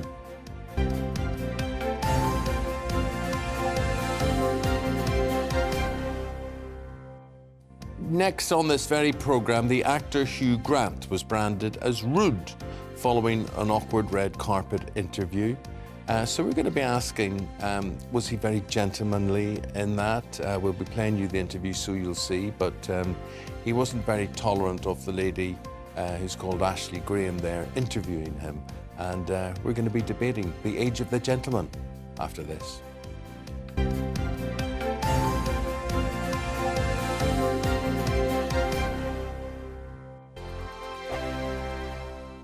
First and foremost, I'm a GB News fan, and I was before I was working here. Just love the fact that we're asking the questions that a lot of establishment media won't ask. With a bit of a twist, we not only want to inform you, but we want to keep you entertained. It's worth the drive because you get in and the team's all ready and waiting, they're itching to go, and it's a proper little family. GB News is the People's Channel. It's the audience that makes the programme sing. We're giving our viewers and our listeners a voice. I see the thousands of your letters, tweets, emails, you name it, coming in. Britain is broken. How on earth did we get into this mess? But more importantly, how do we get out of it? The establishment had their chance. Now we're here to represent you. It's time for something different. It's time for GB News. I'm very patriotic. I believe in Britain. Our best days lie ahead. Britain's watching. Britain's watching. Join us here on GB News. The People's Channel. Britain's news channel. I'm Andrew Doyle. Join me at 7 o'clock every Sunday night for Free Speech Nation, the show where I tackle the week's biggest stories in politics and current affairs with the help of my two comedian panellists and a variety of special guests. Free Speech Nation, Sunday nights from 7 on GB News, the People's Channel, Britain's news channel. Here on GB News Live, we'll be keeping you in the picture, finding out what's happening across the country and finding out why it matters to you. We'll have the facts fast with our team of reporters and specialist correspondents. Wherever it's happening, we'll be there from 12 noon on TV, radio and online. GB News, the People's Channel, Britain's news channel.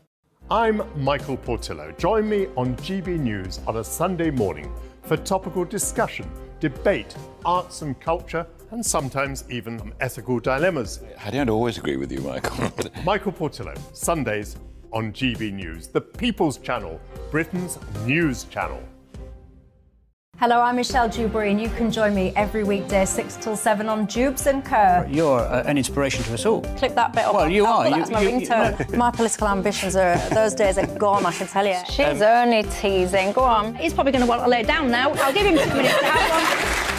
Let's respectfully disagree. That's what we like on Jubes and Kerr. Come and join us. GB News, the People's Channel. Michelle Dewberry, weekday evenings at 6 o'clock. I'm Simon Evans. Join me on GB News for Headliners at 11 p.m. What's the scoop? I'll be joined by two of the country's top comedians. That's right. As we take a look at tomorrow's newspapers tonight. We're going to get into trouble. If it's a big story, we'll be covering it. Spill some tea on him. There we go. But we'll also have some fun. I wouldn't stick up a bank. My father didn't love me. So anyway, Headliners every night from 11 on GB News, the People's Channel, Britain's news channel. Join me, Nana Akue, Saturday and Sunday afternoons on GB News. Expect fiery debate and passionate discussion as me and my panel tackle some of the biggest topics hitting the headlines. It's a place for everyone's opinion. No one gets cancelled, but no one gets an easy ride. Oh, she's on it today. Be ready for conversations that are fierce, frank, and of course, fun. Every Saturday and Sunday afternoon from 4 p.m. on GB News, the People's Channel.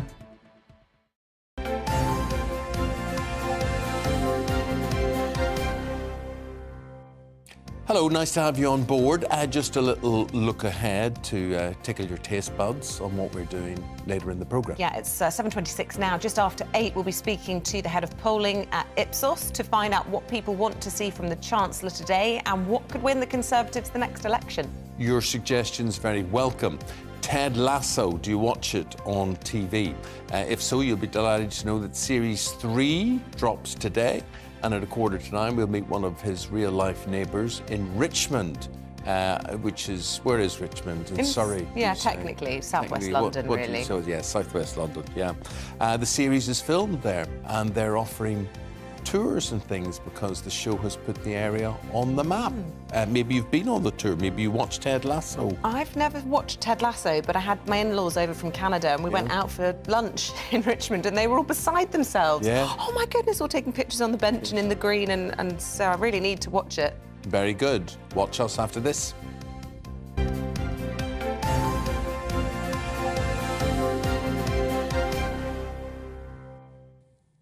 Now, Everything, Everywhere, All at Once may have been the big winner at this year's Oscars, but it's the actor Hugh Grant who's dominated many of the headlines this week after his interview with the model Ashley Graham went viral.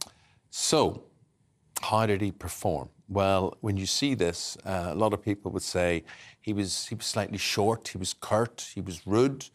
Others have questioned her, the interviewer, and saying she didn't know what she was talking about, she was a bit lazy. Make up your own mind. Here we go. What are you most excited to see tonight? To see? Yeah, well, I know that you probably watched a few of the movies. Are you excited to see anybody win? Do you have your hopes up for anyone? No one in particular. What does it feel like to be in Glass Onion? It was such an amazing film. I really loved it. I love a thriller. How fun is it to shoot something like that? Well, I'm barely in it. I'm in it for about 3 seconds. Yeah, but still, you showed up and you had fun, right? Almost. Okay, all right. Okay. Well, thank you so much. It was nice to talk to you. Yeah. Well, I would just like to say Ashley retaining her composure and pleasantness throughout all of that was very good, because I would have just said something different to Hugh at that stage. However, the principle of interviewers who really have no idea what they're talking about does get me a bit. She didn't strike me as not knowing what she was talking about. No, but the principle, I mean, there are plenty. There's nothing worse, For instance, if you watch BBC Two on a Saturday afternoon, there is a programme called Talking Pictures, and they will feature interviews with people like Michael Caine and Roger Moore and whatever, and there'll be a series of interviews, in-depth interviews, where people drank whiskey, smoked as they talked in TV studios, and they're Parkinson-type interviews, all of which have been replaced now by crazy stunts and all sorts of stupid things. So you never really find a serious interview with an actor, really. Yeah, no, fair point. Well, look, what do we think? Is chivalry dead? Is Hugh Grant a symbol or an emblem? A symbol of the way it's going, really, with gents. Let's speak to the former apprentice candidate, Amy Ansell, who says the quintessential British gentleman still exists and chivalry is alive and well as the feminist Charlotte Proudman, who believes chivalry is well and truly dead. Charlotte, when did it die? I think it's been dead actually for quite a long period of time, but I think women now are less willing to enjoy what we might call benevolent sexism, the idea that men take a paternalistic role in looking after women by opening the doors or handing them their coat. What it does is reinforce existing gender stereotypes, that a man behaves in such a way and a woman conforms to what's expected of her.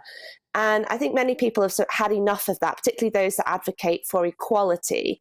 Benevolent sexism in and of itself can be very harmful to the progression of equality. And my focus is on deeds, not words. I'm not so interested in whether a man opens the door. I'm more interested in whether he's going to work to end sexual harassment in the workplace or help end 1 in 4 women being raped or sexually assaulted. Okay.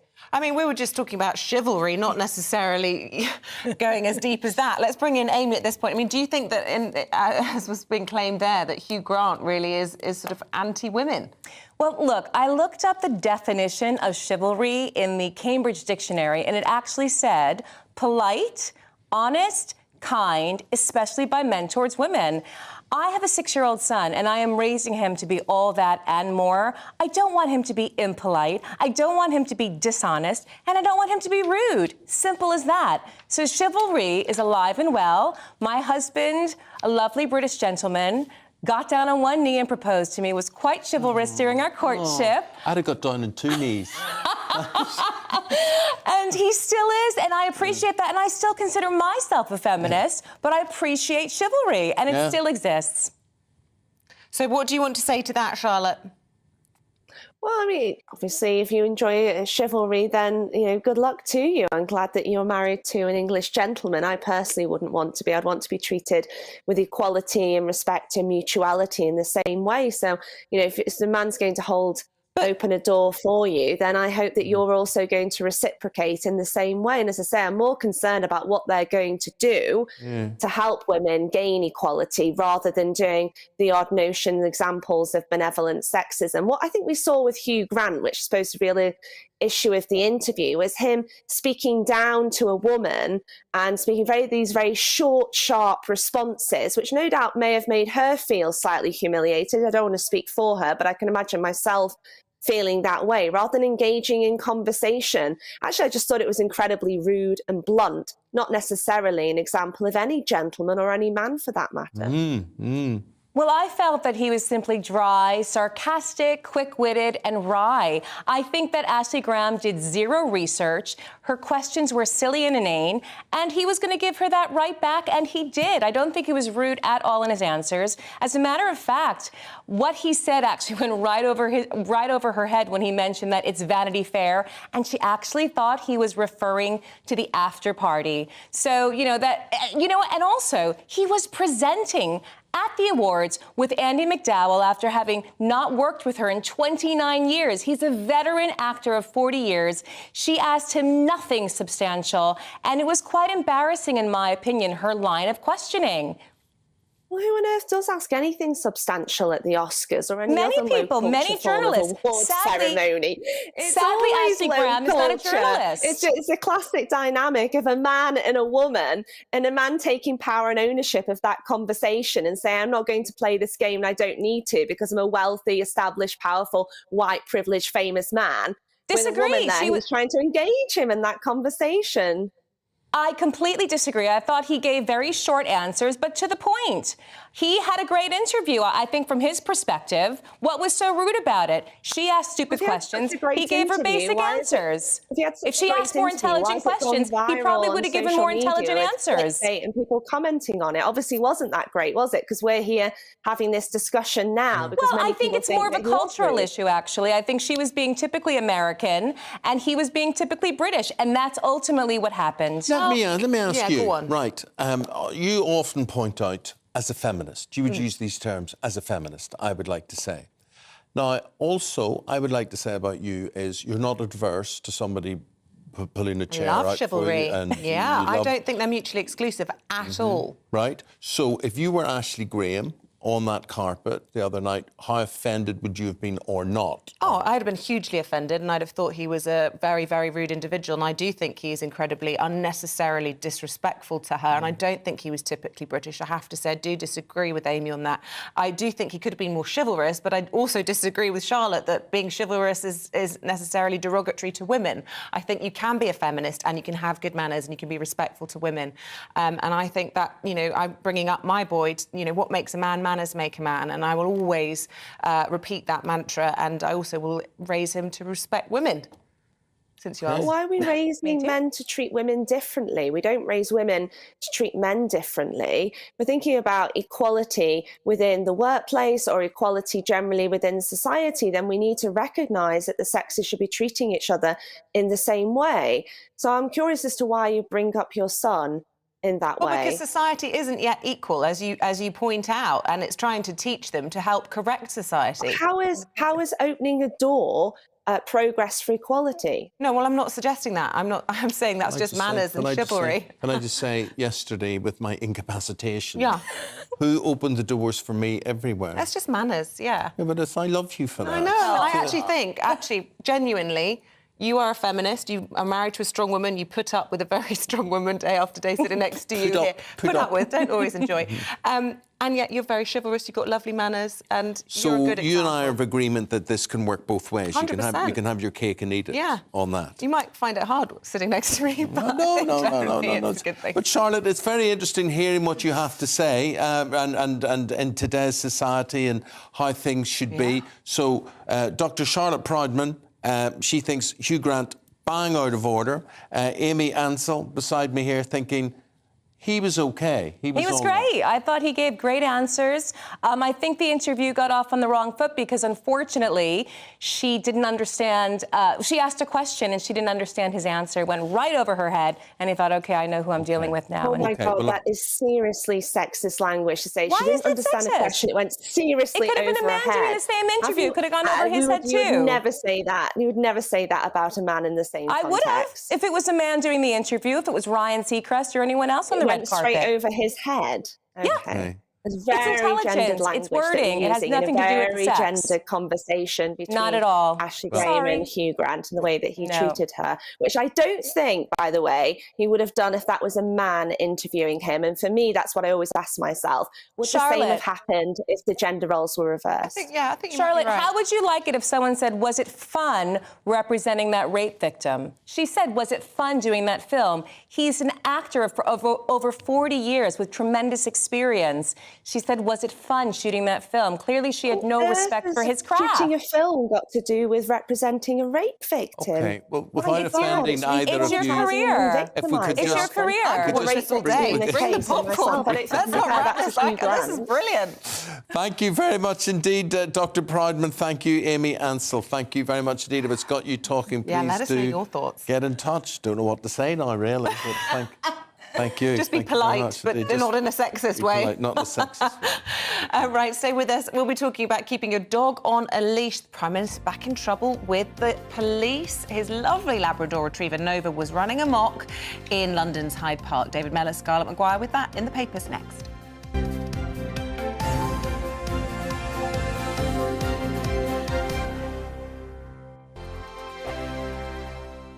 Monday to Thursday nights on GB News. At 6, it's Dubes & Co. 7 o'clock, Farage. At 8, join Jacob Rees-Mogg. And at 9, Dan Wootton Tonight, followed by Headliners. On TV, radio and online. This is GB News.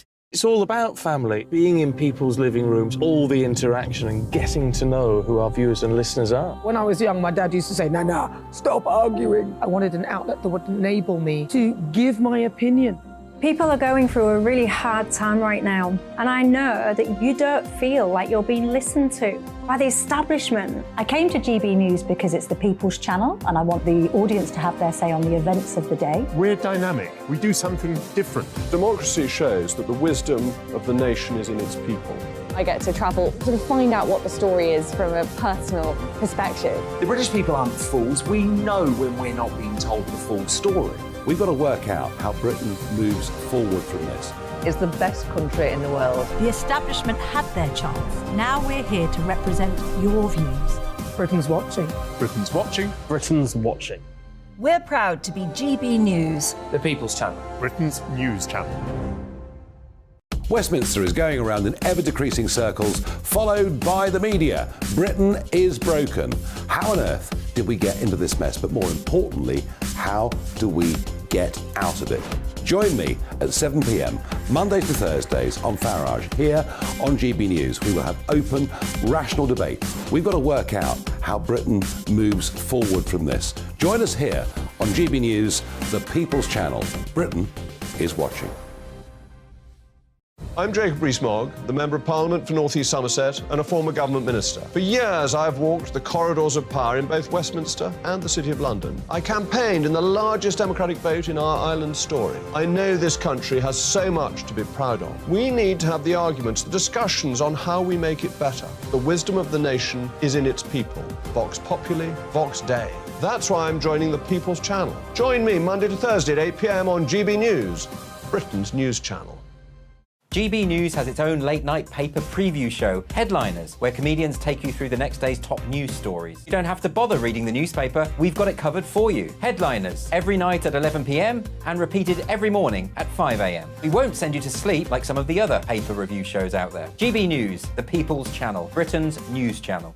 Join me, Camilla Tominey, on Sunday mornings from 9:30, taking the politicians to task and breaking out of SW1 to see how their decisions are affecting you across the UK. Bursting the Westminster bubble every Sunday morning, only on GB News, the People's Channel. Britain's watching. You've probably seen politicians interviewed 1,000 times, but we do it differently. We find out who they really are, we don't shout, we chat, and hopefully we bring a bit of light, not just heat. Did you know Kate Moss? Apparently. Do you have a pair of jeans or a pair of jeans? No, of course I don't. What would I do with them? My friends are like, oh my God, what's she doing now? Join me every Sunday at 6 for Gloria Meets, only on GB News, the People's Channel, Britain's news channel.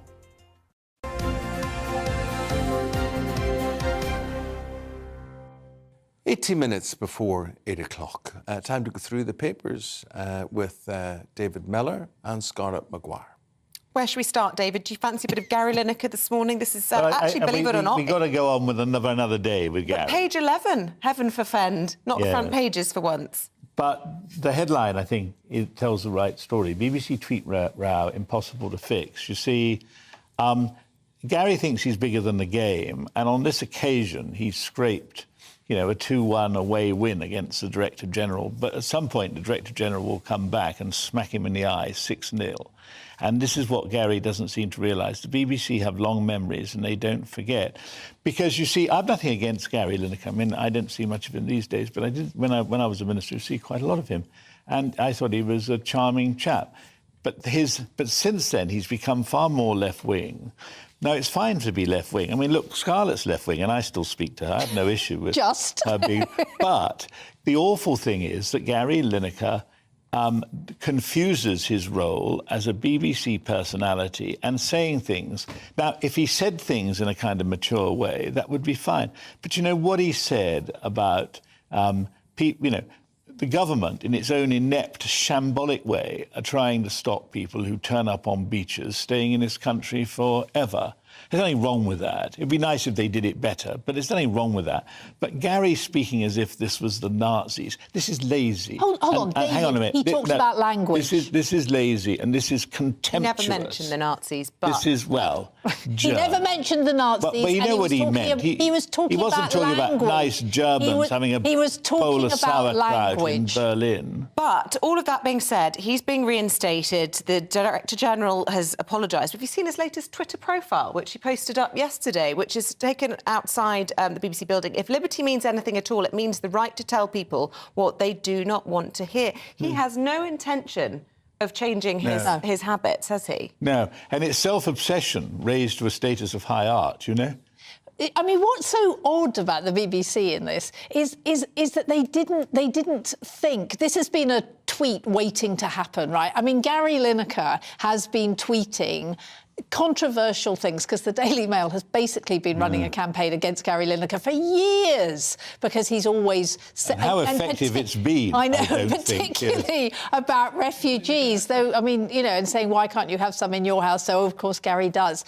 But actually, that's what he thinks, that's what he says, and that needed to be dealt with rather than having this complete crisis where you then realise people like Alan Shearer, who I had no idea had any politics at all, and probably doesn't, come out and say, no, I'm not going to go on it. Then all the footballers do it. I mean, it was crazy. Yeah, but that's the thing. They're standing by their colleague there. I don't think there's any sincerity in that. Well, I think it's a form of trade unionism. I found it very, very interesting how effective it was and that they said, no, this isn't going to happen. I was amazed at how effective it was. I absolutely was amazed that in this day and age that people who are non-unionised actually would have the principle not to be, for want of a better word, scabs or... But this is like a fixed fight. Someone taps the Director General on the jaw and he falls down and is out for the count. I mean, I actually don't think that the BBC, with all the resources it's got, should have gone into a battle with Lineker without having a straight contract which set out his obligation. You will know, and I've said this before in this programme, but you will know, whatever esteem you have about yourself, whatever good you think you are, I mean, I could present Match of the Day, right? I've never been allowed to present But I bet you could. And actually, this is the awful thing. Most of us could probably make a good fist at it. These people are elevated to a high status they don't deserve. Gary presenting Match of the Day, brilliant though he is, does not make a darn bit of difference to their viewing figures, in my humble And it went opinion. up 500,000. It did. Yeah, but It went off because everybody wanted to see the new match. The car crash. I mean, a friend of mine who doesn't even like football watched it because it was news. And to be clear, neither Scarlett nor I could make a good fist of presenting Match of the Day. Yes, We will rule absolutely. ourselves out of that one. Precisely. Do you think there is an interesting sort of sidebar to all of this, that we had Marcus Rashford with free school meals, and we have Gary Lineker, former footballer, you know, face of the people, commenting on government policy, forcing a public debate? I mean, I had a colleague... Sorry, but they're so different. Marcus Rashford, coming from humble origins, decided that he would use his experience to try and make life better for people who came from equally humble origins, had equally problematic time, but who were not hugely talented footballers. With Gary Lineker, this is self-indulgence. But also, you see, I know I wasn't... my references to the Nazis, we knew what he was talking about. But the reality is Gary Lineker's become lazy and complacent now. He doesn't even feel he's got to think through what he says. He can say the government, it's like Germany in the 1930s. I do think that's a bit cynical. It isn't. It is. Go on. I completely agree with you, Isabel. Look, the thing about Gary Lineker is he has a track record on refugees. He's been going on and on and on about it. And he was not the only person who has found the government language on small boats and the people in them offensive. You know, Nimco Ali, right, thinks Suella Braverman should step down because of her language. So this isn't about... He actually... It's mostly refugees. He doesn't actually attack... But can we just say this? The BBC is in big trouble. Now, I was stupid enough when I was Minister for Broadcasting to even have a sort of stand-up row with Margaret Thatcher about the licence fee, I believing, just back in the 80s, the licence fee should remain. I wouldn't do that today. Would you not? I would not. Difference being? Difference being a lot of what you can now used to get from the BBC, you can get elsewhere. But also, the BBC seems fairly shambolically run. And a lot of what they do...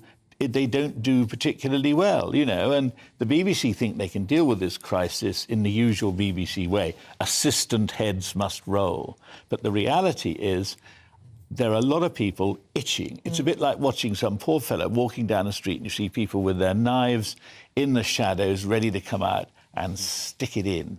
The BBC's in real trouble, and Gary Lineker doesn't help. Well, there's internal fighting as well within the sports department, and a lot of people thinking, we've put in all this work, we don't agree with, you know, our work should have gone down the drain.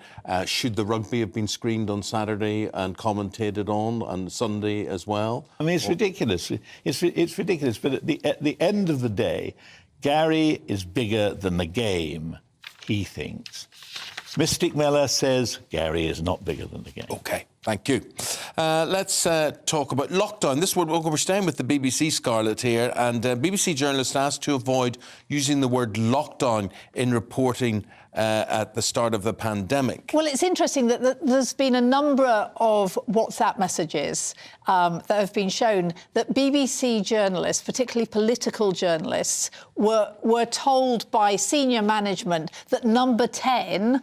or 10 Downing's 10D, as it seems to be called, wanted them to... So they weren't to use the word lockdown, because meanwhile the Daily Mail says lockdown, because it's controversial. And there were a number of other things. And what it shows, and there's nothing new about this, and it's not just this particular government or the Johnson government, it was absolutely true in the Blair-Brown days, is the immense political pressure on the BBC and their journalists. Well, and under Maggie Thatcher with the IRA and the oxygen of publicity, as you say. No, absolutely. And it's this whole sort of... But it's not just the BBC. Downing Street threw their weight around everywhere.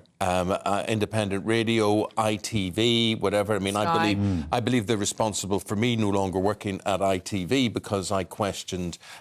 someone said, and of course, there's no harm that comes from 5G. And I said, who said that? And said, well, that's what we're told. And I said, well, you should also always question the narrative. Downing Street were straight on the phone to ITV to question why I was still on air and why I wasn't being punished for that. It didn't last long after that. but when the sponsors and things, because Downing Street had been involved in a big rollout towards 5G and they didn't want any. But so it appears that as journalists you're not allowed to ask questions, which I will always stand by it. You should always question the narrative, except what they say out of Downing Street, except what they say under Boris Johnson, except so much of it. You just think, do you actually believe this? This is why we'll sit here and with a healthy scepticism, we will look and we'll say, why talk to us like children, as if we're going to believe this rubbish that comes from your mouth, this...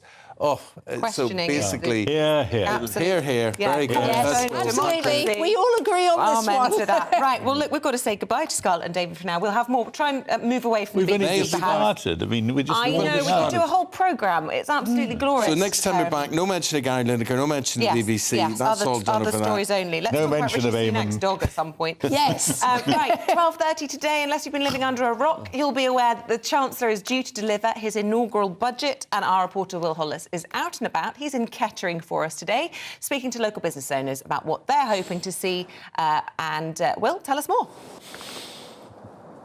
Good morning. Yes, we're out and about in Kettering, shoe capital of the country, Northamptonshire. Where else would you want to be? Of course, it is a little bit cold, as I'm sure it is in most parts of the country. It is freezing conditions for the first time this winter. Certainly in the last couple of months, I've had to de-ice my car. Of course, when you're talking about the Chancellor's budget, you're talking about energy costs. It's not just about keeping things warm for businesses like Jamie's Quality Butchers. It's also about being able to keep things cold as well. Let's just come in here for a bit of a look around. Hiya guys, how you doing? We're on telly this morning. We've got Gemma, who's just behind the counter. Gemma, how are you feeling this morning? Yeah, not too bad at all, thank you. We're just going to get you around here a little bit there, Gemma, because we're talking about the Chancellor's budget. It's always a bit of big news before, but on the day, it takes up all of the news. Is it the kind of thing that you guys are talking about here behind the counter? Yeah, it is something that has had a massive impact. Yeah. When we're talking about what you guys are doing, I think you're considering things like energy costs, but also the energy costs and the effects that it has on customers. How are people feeling right now when the prices are going up for everything?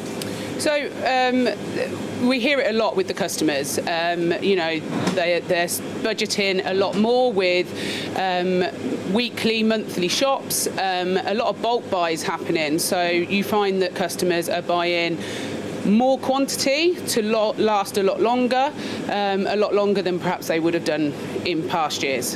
And so that energy price guarantee probably getting rolled over for at least a few more months, that will really matter to your customers?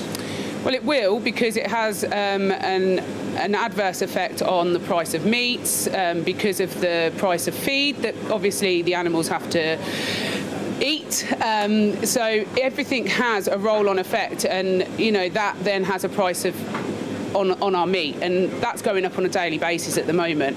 The Chancellor is calling this a back-to-work budget. The big thing that we've been hearing about is support for childcare so that people can get back to work. Does that matter in butchers where, you know, mainly butchers are a bit of a dying trade?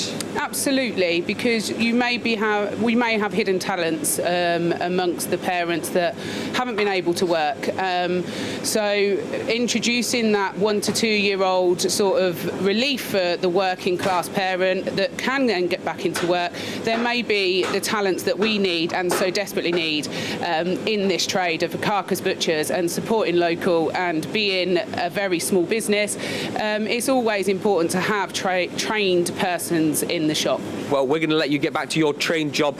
Gemma, we'll speak to you in a little bit later on, but just really quickly, let's see what they do properly in a butcher's.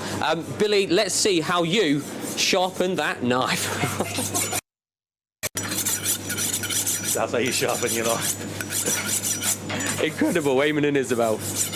Very good. And not only sharpening the knife, laying out those counters, miles of counters there. Squeaky clean. Beautifully laid out. Lovely, Love the butchers. lovely done. Support your local butcher. Always. 4 minutes now to 8. Stay where you are. We'll be running continual coverage of the Chancellor's budget right here on GB News from 11 o'clock, and more details after this.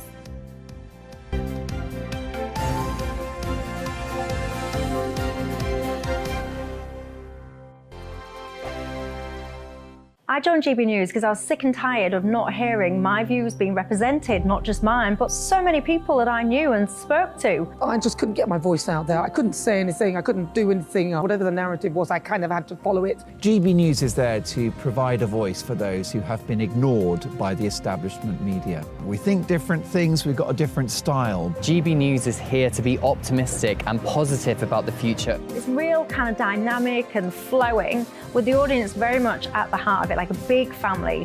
Here at GB News, we talk about the things that matter to you. Hearing the voices from right across our towns and cities, especially our towns. All sides of the argument represented with a heavy dose of opinion. We're on a mission here to make a difference. And the GB News family really is here for you, and whatever time of day you can watch or listen. Britain's watching. Britain's watching. We're proud to be GB News, The People's Channel. Britain's news channel.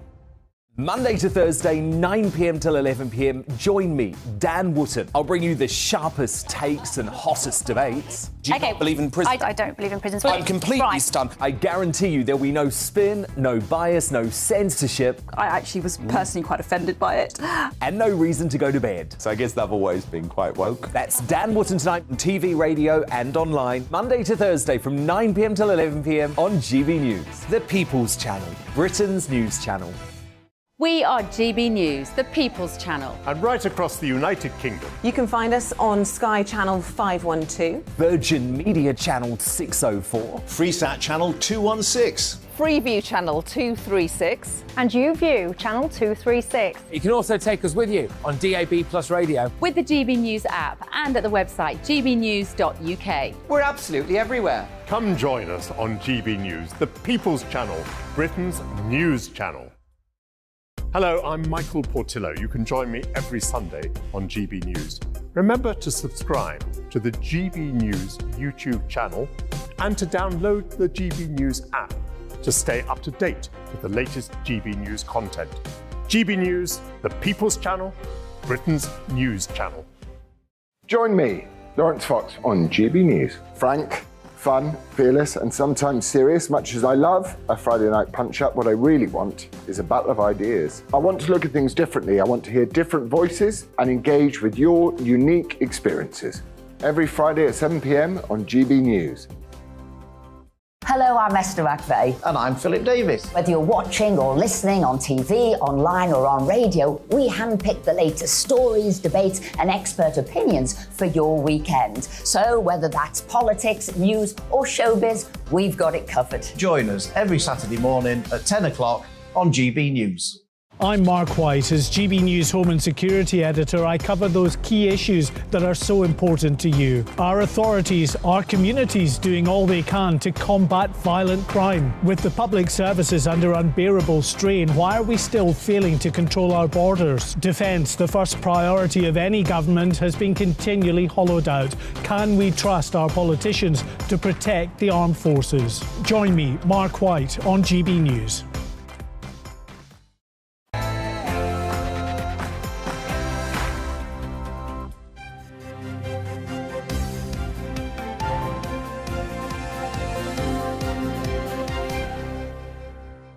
The Chancellor pushes for growth with free childcare and energy bills relief as he prepares to deliver his first budget today.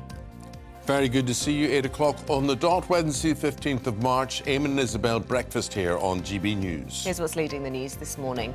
Jeremy Hunt will unveil what he calls a budget for growth at midday, with an energy bills freeze and free childcare for 1- and 2-year-olds included in this package of measures. Our reporters will be up and down the country, finding out what you want to see from the Chancellor today. As they have been all morning already, all of this comes amidst warnings of a Conservative revolt over corporation tax due to come into effect next month.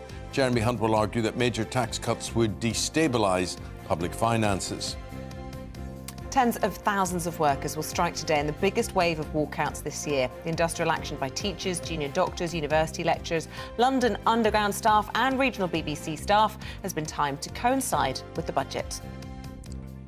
The USA has accused a Russian jet of reckless and aggressive actions after it collided with an American drone over the Black Sea. The incident raises fears of an escalation between the two superpowers, with a senior Russian figure calling it provocation. And calling all Ted Lasso fans, it's returning for its third series today on Apple TV, and we will be live from his real-life neighbours in Richmond in southwest London. They'll be telling us about running into the cast and putting the area on the map. Get in touch the usual way. You've been doing that all morning. You've been talking about parking fees. You've been talking about dyslexia. You're talking about digital exclusion. You're talking about Hugh Grant and the budget. Keep them coming in.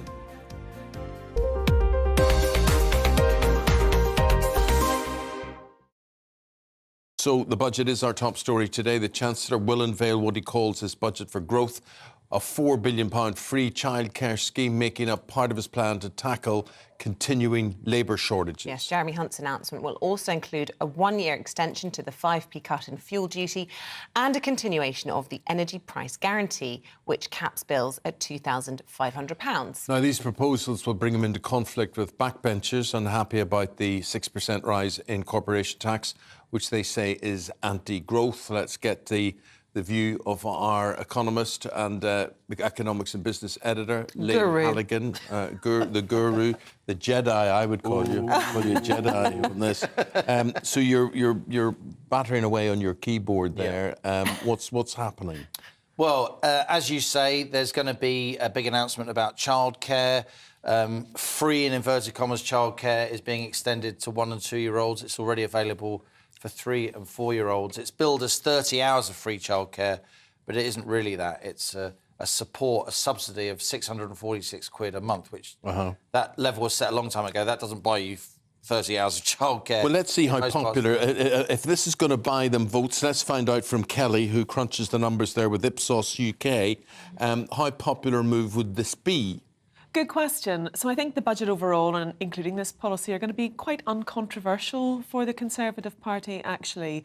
And when we did a study last year with Business in the Community looking at the impact on whether people go to work if they have caring responsibilities like children, and whether it stops them pushing ahead in their work, it does have a substantive impact on that group. We also know that women are more worried about the state of the economy than their male counterparts, and those who've got other caring responsibilities also have felt the pinch of cost of living more. So I think this will have a fundamental impact on a group of people in society. You know, we know 4 in 10 do step back from the labour market. You don't see any negatives on this, any drawbacks? I mean, I think it's a relatively, as a whole package, from a public perception perspective, it's quite an uncontroversial budget, which is probably what they're looking for, given the mini-budget and the impact of that back in September last year. And I suppose some of the biggest criticisms of this budget could be actually coming from within the Conservative Party. Yeah, I think Kelly's right. It's obviously an important demographic that they have to hit. Hard-working young families, particularly hard-working mums that are looking to go back to the labour force in order to make ends meet. The country needs that, the government thinks, to generate more growth and generate more tax revenue. This isn't a move you'd usually associate with the Conservative Party, in fairness to them, extending childcare. I think the extra relief for top-rate pension contributors, that could be quite controversial. It won't be as controversial as when Liz Truss and Kwasi Kwarteng tried to lower the additional top rate of tax from 45 to 40, but it will cost the state more to actually give more pension relief. That's going to But who would find that controversial? Because presumably a lot of Tory voters will benefit from it. Because to a lot of people, Isabel, when the Chancellor stands up and basically says, if you're contributing more than 40 grand a year to your pension, you can then contribute even more, most households are going to say, this is another world, as if I'd possibly have 40 grand in order to contribute to my pension in a particular year in the middle of a cost of living crisis. But I suppose the argument for that is all part of this getting people back to work incentive. Sure. And this is about the doctor's tax, but we're also seeing a relaxation of the migrant workers rules, and also, I keep forgetting this, the long-term sick as well, the extension of benefits in work. Tightening the rules on benefit entitlement will be extremely controversial. Maybe the Chancellor wants to do that to throw a bit of red meat, if you like, to some of his own backbenchers who will be really upset that the rate of corporation tax is going to go up for the first time in almost 50 years. I do think Jeremy Hunt wants to give a kind of boring, steady-as-she-goes budget after the sort of money, the market pyrotechnics of the mini-budget back in September, though. OK.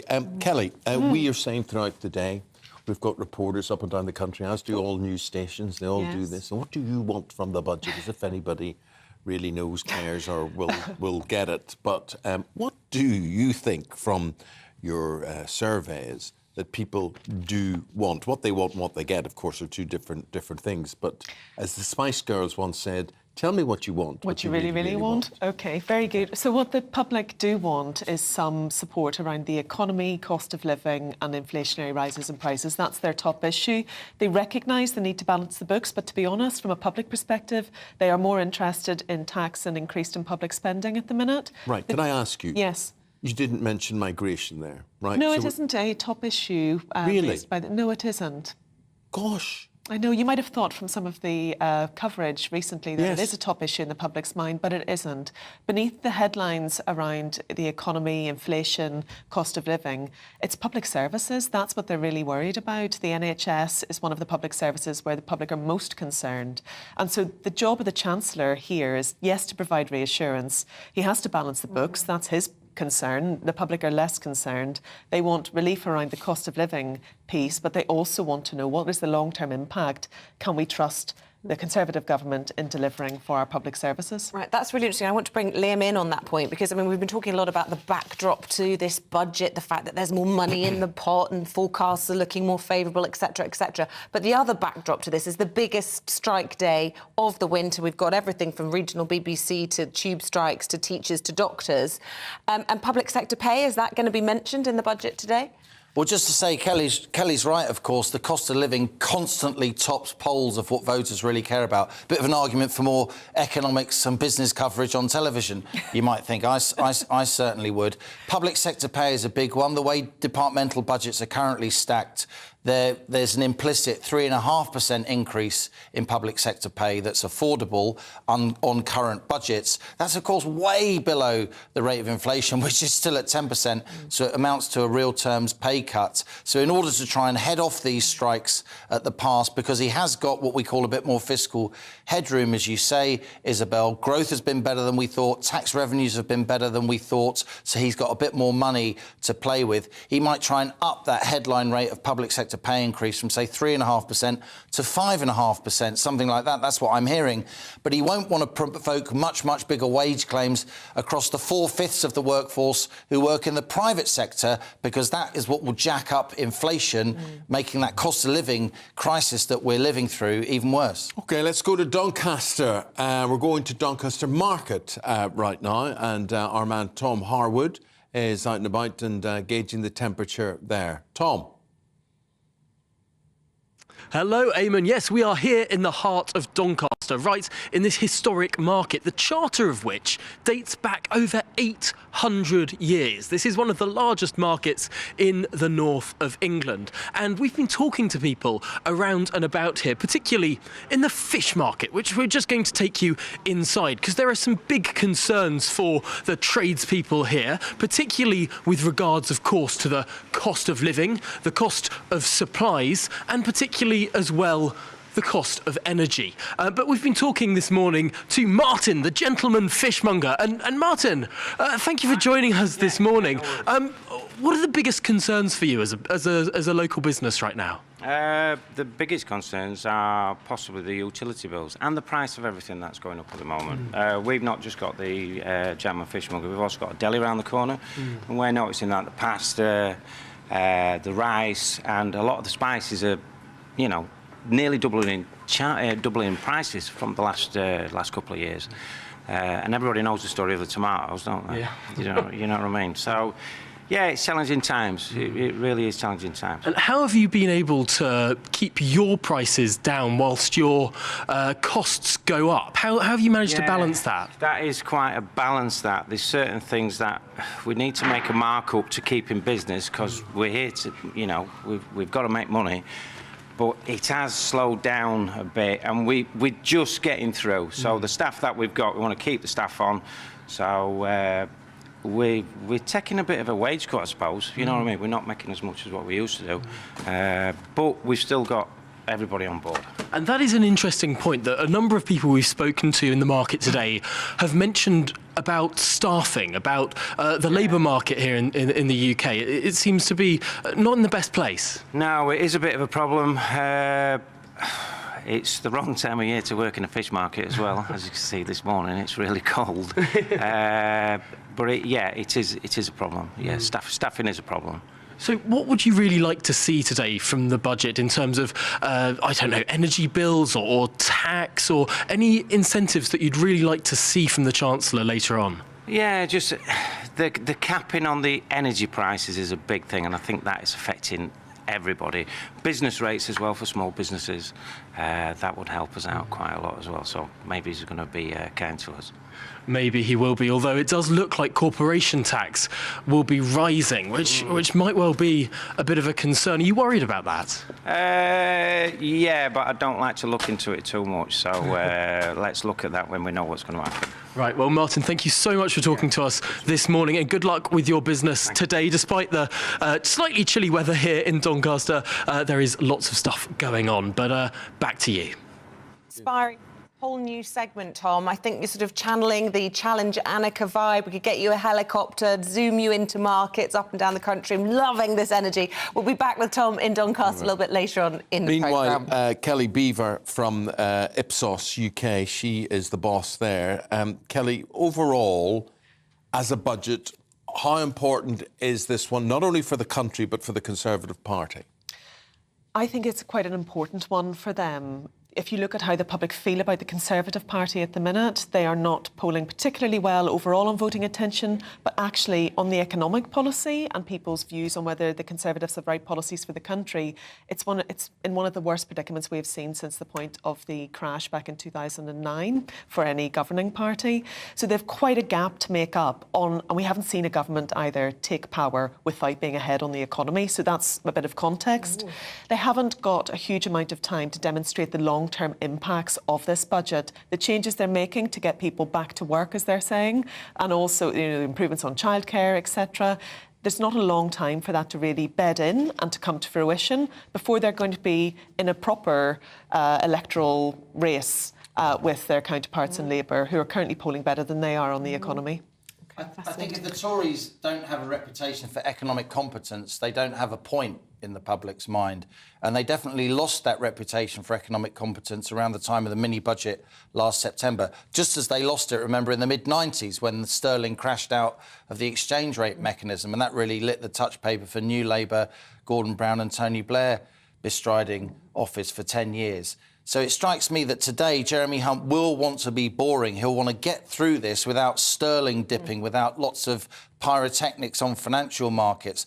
As I said earlier, there'll be lots of detail, almost blinding us with the detail and hoping that the markets remain calm. If that happens, then he can then say to his own backbenchers who are looking for tax cuts, it's too risky to do these tax cuts now. And anyway, wink, let's wait until next year, just before a general election, to do those tax cuts. Look, Liam, we've been asking people this morning if there's anything they want to know specifically to send in their questions to you, our guru, and they've been doing that. So what are people asking? A couple. So Wendy emailed us at gbviews@gbnews.uk. She says, if this pension cap is increased from 1 million to 1.8 million, does that risk the same opprobrium that as when Liz Truss and Kwasi Kwarteng tried to cut the top rate of income tax from 45 to 40? I'd say it doesn't, because it's just a bit more complicated and it's harder to get your head around than the fact that the fat cats are going to pay less tax while you're suffering a cost of living crisis. Though Wendy's right when she says it's hard to argue that we're solving the problem of people retiring early with this pension cap. Because, as she said, and as I said earlier, for many people, the idea that 40 grand a year would limit your ability to invest in your pension is completely otherworldly. It's just too much money for most people to get their heads around.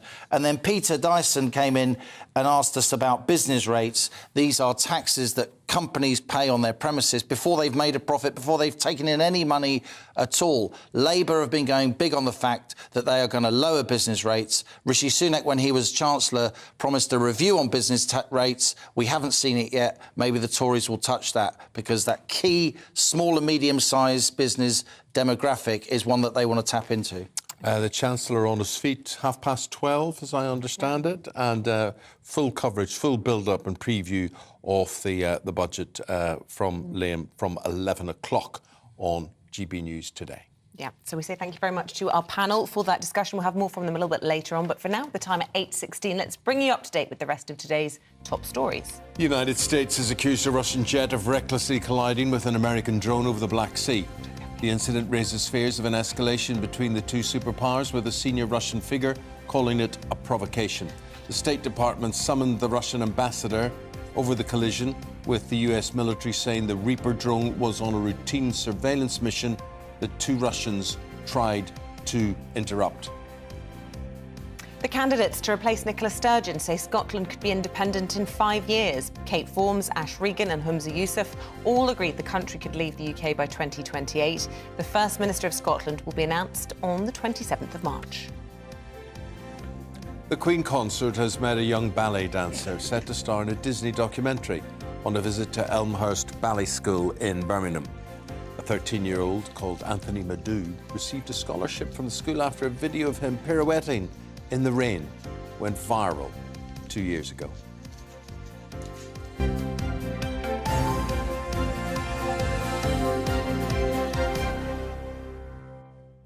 I love the ballet.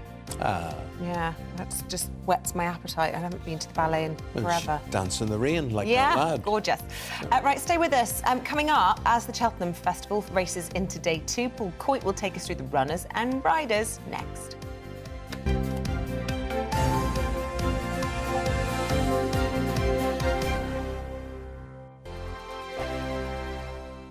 First and foremost, I'm a GB News fan, and I was before I was working here. Just love the fact that we're asking the questions that a lot of establishment media won't ask. With a bit of a twist, we not only want to inform you, but we want to keep you entertained. It's worth the drive because you get in and the team's all ready and waiting, they're itching to go, and it's a proper little family. GB News is the People's Channel. It's the audience that makes the programme sing. We're giving our viewers and our listeners a voice. I see the thousands of your letters, tweets, emails, you name it, coming in. Britain is broken. How on earth did we get into this mess? But more importantly, how do we get out of it? The establishment had their chance. Now we're here to represent you. It's time for something different. It's time for GB News. I'm very patriotic. I believe in Britain. Our best days lie ahead. Britain's watching. Britain's watching. Join us here on GB News. The People's Channel. Britain's news channel. I'm Andrew Doyle. Join me at 7 o'clock every Sunday night for Free Speech Nation, the show where I tackle the week's biggest stories in politics and current affairs with the help of my 2 comedian panellists and a variety of special guests. Free Speech Nation, Sunday nights from 7 on GB News, the People's Channel, Britain's news channel. Here on GB News Live, we'll be keeping you in the picture, finding out what's happening across the country and finding out why it matters to you. We'll have the facts fast with our team of reporters and specialist correspondents. Wherever it's happening, we'll be there from 12 noon on TV, radio and online. GB News, the People's Channel, Britain's news channel. I'm Michael Portillo. Join me on GB News on a Sunday morning for topical discussion, debate, arts and culture, and sometimes even ethical dilemmas. I don't always agree with you, Michael. Michael Portillo, Sundays on GB News, the People's Channel, Britain's news channel. Hello, I'm Michelle Dewberry, and you can join me every weekday 6 till 7 on Jubes and Kerr. You're an inspiration to us all. Click that bit up. Well, you are. That's my ringtone. My political ambitions are, those days are gone, I can tell you. She's only teasing. Go on. He's probably going to want to lay down now. I'll give him 2 minutes to have one. Let's respectfully disagree. That's what we like on Jubes and Kerr. Come and join us. GB News, the People's Channel. Michelle Dewberry, weekday evenings at 6 o'clock. I'm Simon Evans. Join me on GB News for Headliners at 11 p.m. What's the scoop? I'll be joined by 2 of the country's top comedians. That's right. As we take a look at tomorrow's newspapers tonight. We're going to get into trouble. If it's a big story, we'll be covering it. Spill some tea on him. There we go. But we'll also have some fun. I wouldn't stick up a bank. My father didn't love me. So anyway. Headliners every night from 11 on GB News, the People's Channel, Britain's news channel. Join me, Nana Akue, Saturday and Sunday afternoons on GB News. Expect fiery debate and passionate discussion as me and my panel tackle some of the biggest topics hitting the headlines. It's a place for everyone's opinion. No one gets cancelled, but no one gets an easy ride. Oh, she's on it today! Be ready for conversations that are fierce, frank, and of course, fun. Every Saturday and Sunday afternoon from 4 p.m. on GB News, the People's Channel.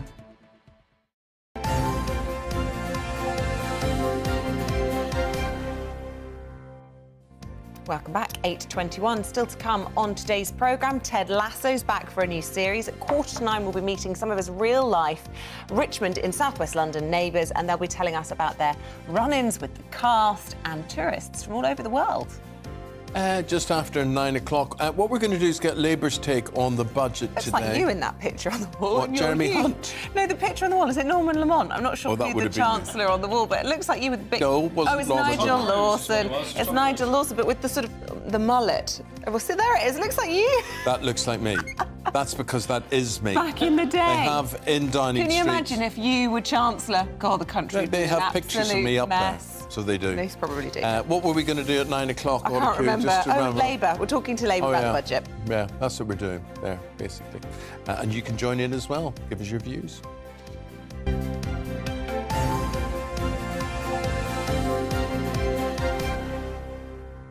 Norman Lamont and who else? Nigel Lawson. Let me get a few comparisons for you as it goes on through the day. Nigella Lawson. I'll take that. The back pages stack up like this on this Wednesday morning. Welcome to the Hall of Fame. Right, this is in the Star there. The Manchester City striker Erling Haaland scores 5 goals to take his team into the quarterfinals of the Champions League. It's an amazing scoreline he's got now, something like 36 goals in 34 games, something like that. Guardian, Jurgen Klopp is hoping for a Champions League wonder of his own tonight.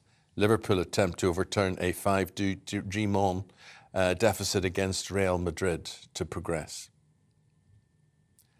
Wonder Horse, says the Mail. Constitution Hill lighting up Cheltenham yesterday as it swept to victory in the Champions Hurdle. What a horse, Paul. Oh, yeah, what a horse. Is that Wasn't a play that on... your tip yesterday? Yes, it was. Yeah, but he said don't put 3 money to on 1 it or because... something. Because it was a favourite, but please don't. But still give me the credit, though, I'm for trying. choosing the right... I'm trying. Champion... when you say champion, because it's Champion Hurdle and Wonder Horse, is that Champion the Wonder Horse? Is that what they're doing? Remember? Champion the Wonder Horse. Champion. Isabel will be going, what on earth? Not for the first time today. OK, fine. So, just an amazing horse. And it's been a very exciting day at Cheltenham yesterday. Constitution Hill then.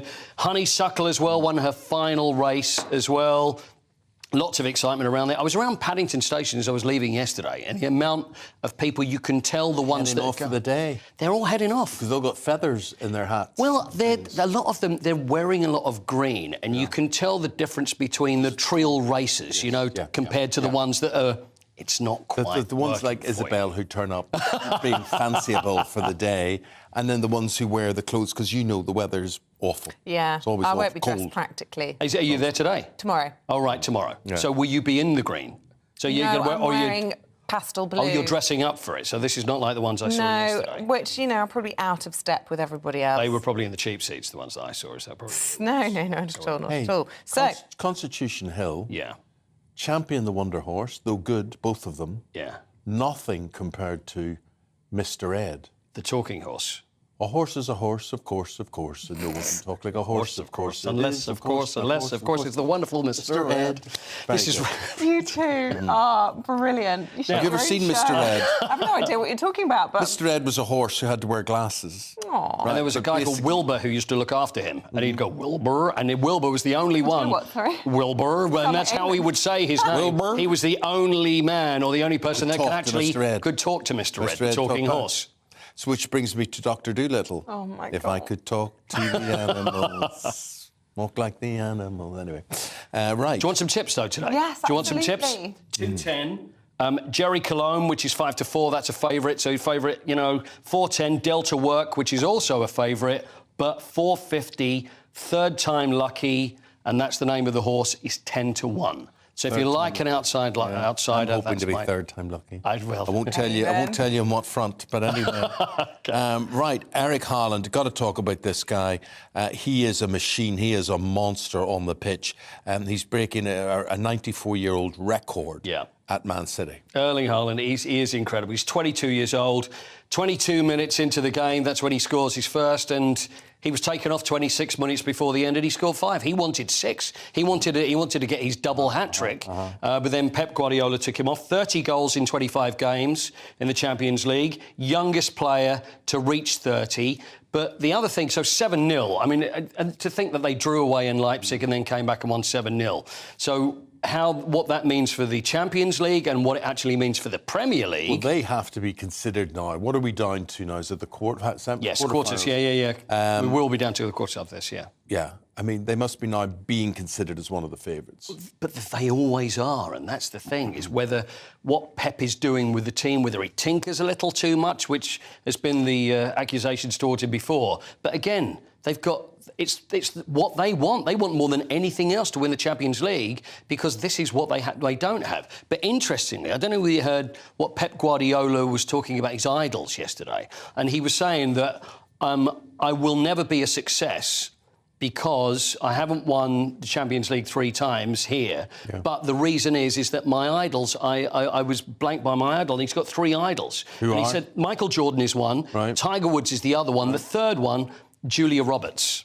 Ooh. And he said, I don't know whether you saw her, but when she went to Manchester United back, I think it was about 5 or 6 years ago, he said that United were nowhere near as good as us at the time, but she chose to go to Manchester United, and it still affects him, the fact that Julia Roberts didn't come to Man City, went to Man United. Pretty woman. Looking for you. Looking for you. Was probably the story. She was a big Mr. Ed fan as well. It's all tied together. She could be in the remake of Mr. Ed. You could be Wilbur.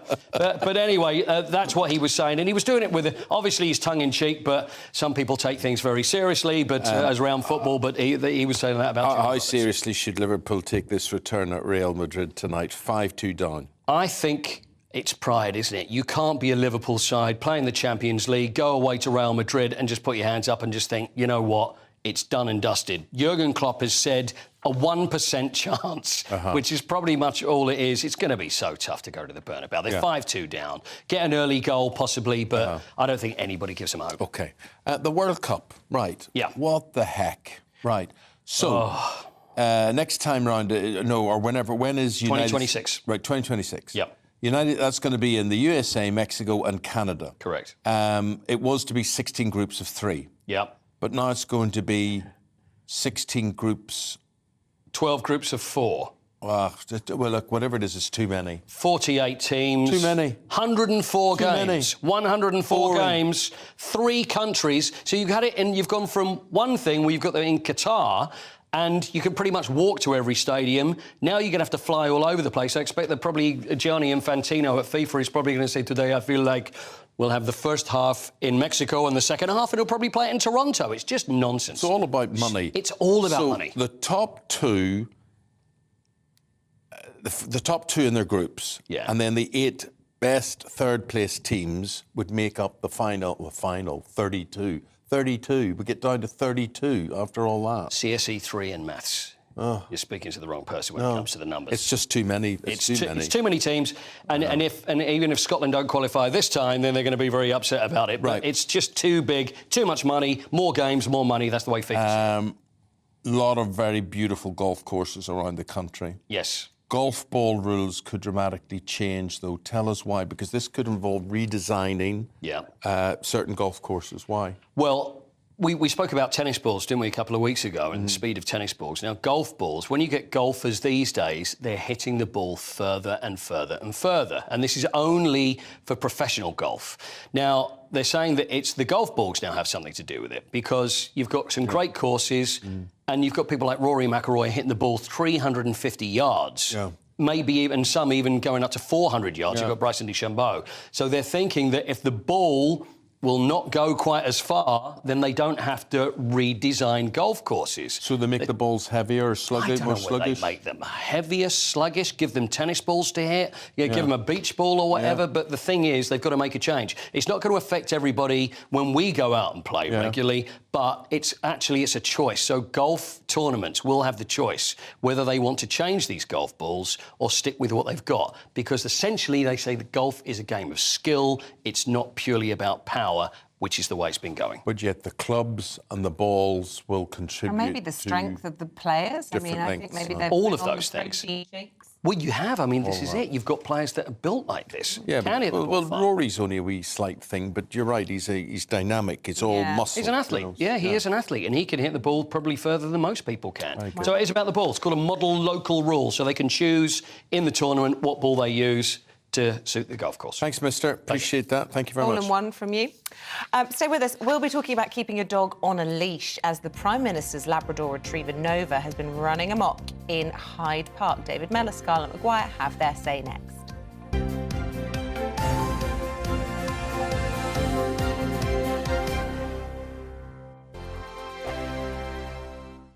Monday to Thursday nights on GB News. At 6, it's Dubes & Co. 7 o'clock, Farage. At 8, join Jacob Rees-Mogg. And at 9, Dan Wootton Tonight, followed by Headliners. On TV, radio and online. This is GB News. It's all about family, being in people's living rooms, all the interaction and getting to know who our viewers and listeners are. When I was young, my dad used to say, Nana, stop arguing. I wanted an outlet that would enable me to give my opinion.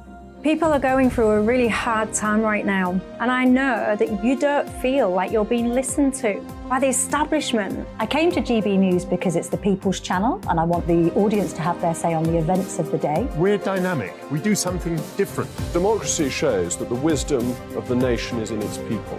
I get to travel to find out what the story is from a personal perspective. The British people aren't fools. We know when we're not being told the full story. We've got to work out how Britain moves forward from this. Is the best country in the world. The establishment had their chance. Now we're here to represent your views. Britain's watching. Britain's watching. Britain's watching. We're proud to be GB News. The People's Channel. Britain's news channel. Westminster is going around in ever-decreasing circles, followed by the media. Britain is broken. How on earth did we get into this mess? But more importantly, how do we get out of it? Join me at 7 p.m, Mondays to Thursdays on Farage, here on GB News. We will have open, rational debate. We've got to work out how Britain moves forward from this. Join us here on GB News, the People's Channel. Britain is watching. I'm Jacob Rees-Mogg, the Member of Parliament for North East Somerset and a former government minister. For years, I've walked the corridors of power in both Westminster and the City of London. I campaigned in the largest democratic vote in our island story. I know this country has so much to be proud of. We need to have the arguments, the discussions on how we make it better. The wisdom of the nation is in its people. Vox Populi, Vox Dei. That's why I'm joining the People's Channel. Join me Monday to Thursday at 8 p.m. on GB News, Britain's news channel. GB News has its own late-night paper preview show, Headliners, where comedians take you through the next day's top news stories. You don't have to bother reading the newspaper, we've got it covered for you. Headliners, every night at 11 p.m, and repeated every morning at 5 a.m. We won't send you to sleep like some of the other paper review shows out there. GB News, the People's Channel, Britain's news channel. Join me, Camilla Tominey, on Sunday mornings from 9:30, taking the politicians to task and breaking out of SW1 to see how their decisions are affecting you across the UK. Bursting the Westminster bubble every Sunday morning, only on GB News, the People's Channel. Britain's watching. You've probably seen politicians interviewed 1,000 times, but we do it differently. We find out who they really are, we don't shout, we chat, and hopefully we bring a bit of light, not just heat. Did you know, Kate Moss? Apparently. Do you have a pair of jeans or a pair of jeans? No, of course I don't. What would I do with them? My friends are like, oh my God, what's she doing now? Join me every Sunday at 6 for Gloria Meets, only on GB News, the People's Channel, Britain's news channel.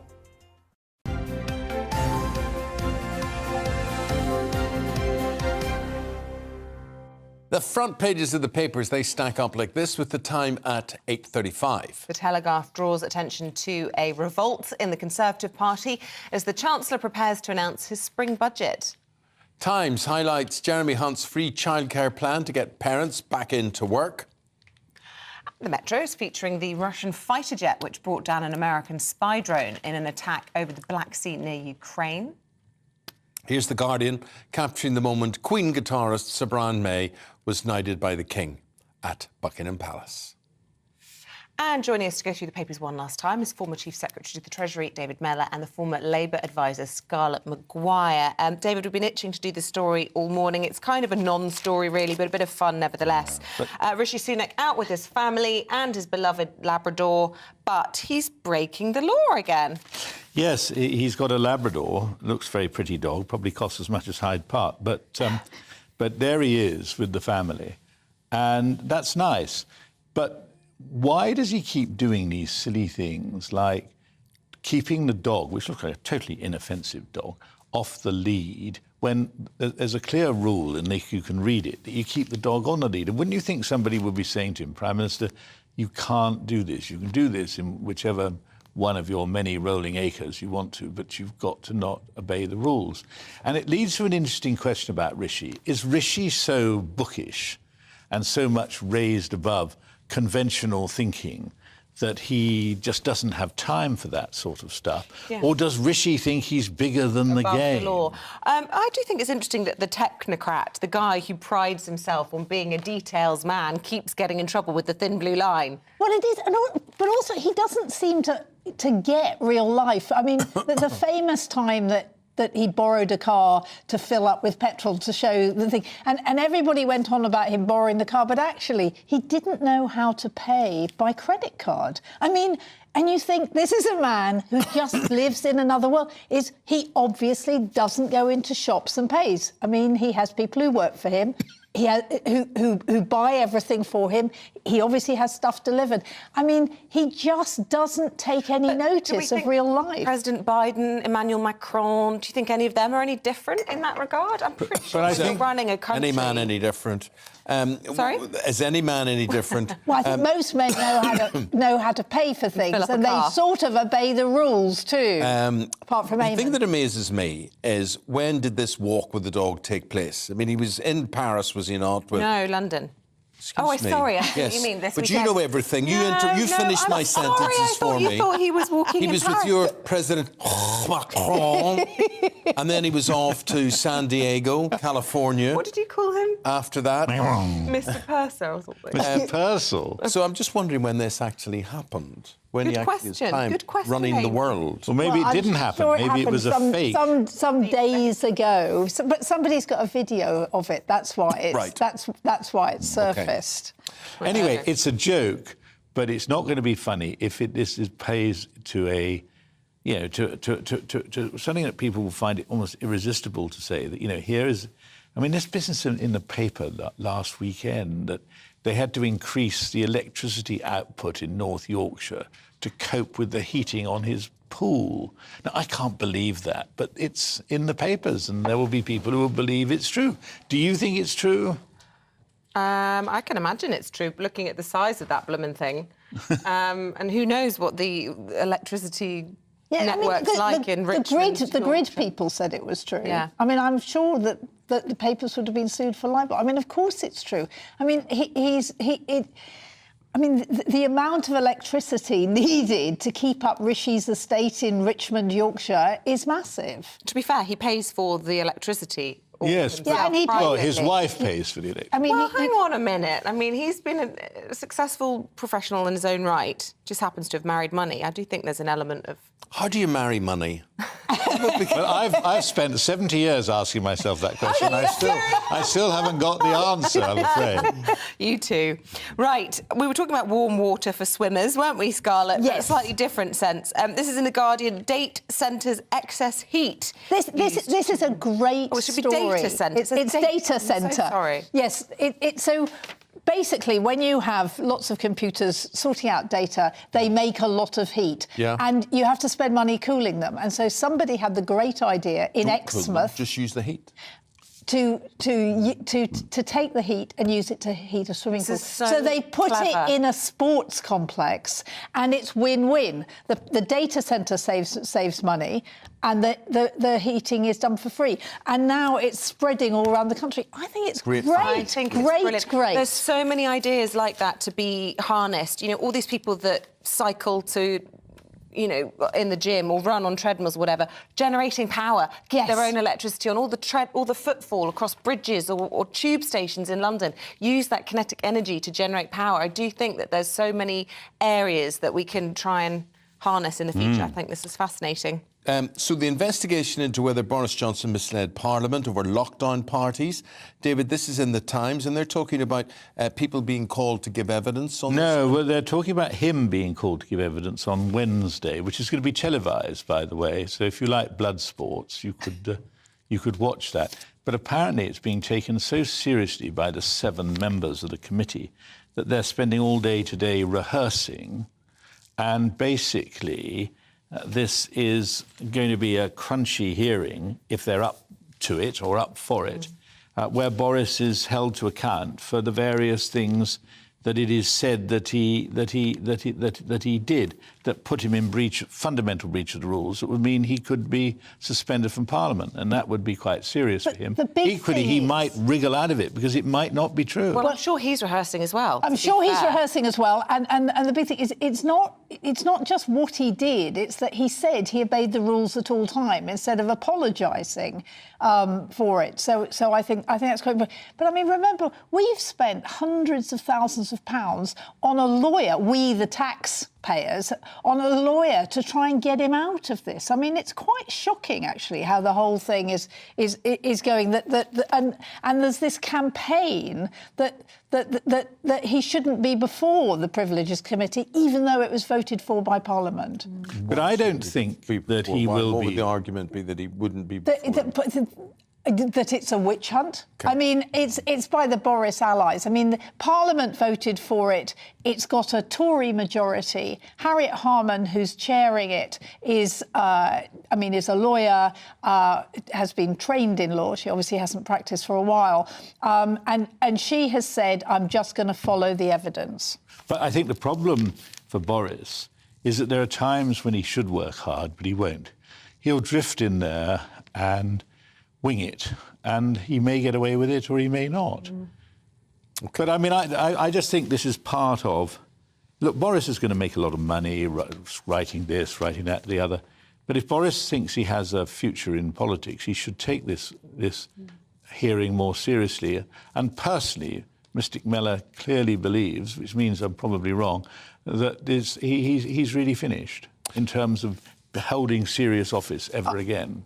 I agree, and I mean, we have to remember that the reason he stopped being Prime Minister was because 50 of his ministers resigned in 24 hours because they didn't think he was fit to be Prime Minister. He still have a lot of fans, whether that be voters, GB News listeners or viewers, or indeed sitting MPs. Well, from being finished to never getting started, in the Times, Scarlett, we're talking about property developers are not being allowed or may be prevented to develop certain areas because of what? Because Michael Gove has said, if you don't say that you will sort the cladding out, yes, in the buildings that you have built, then we're not going to let you do anything else. Is that not a good thing? I think it's a great thing.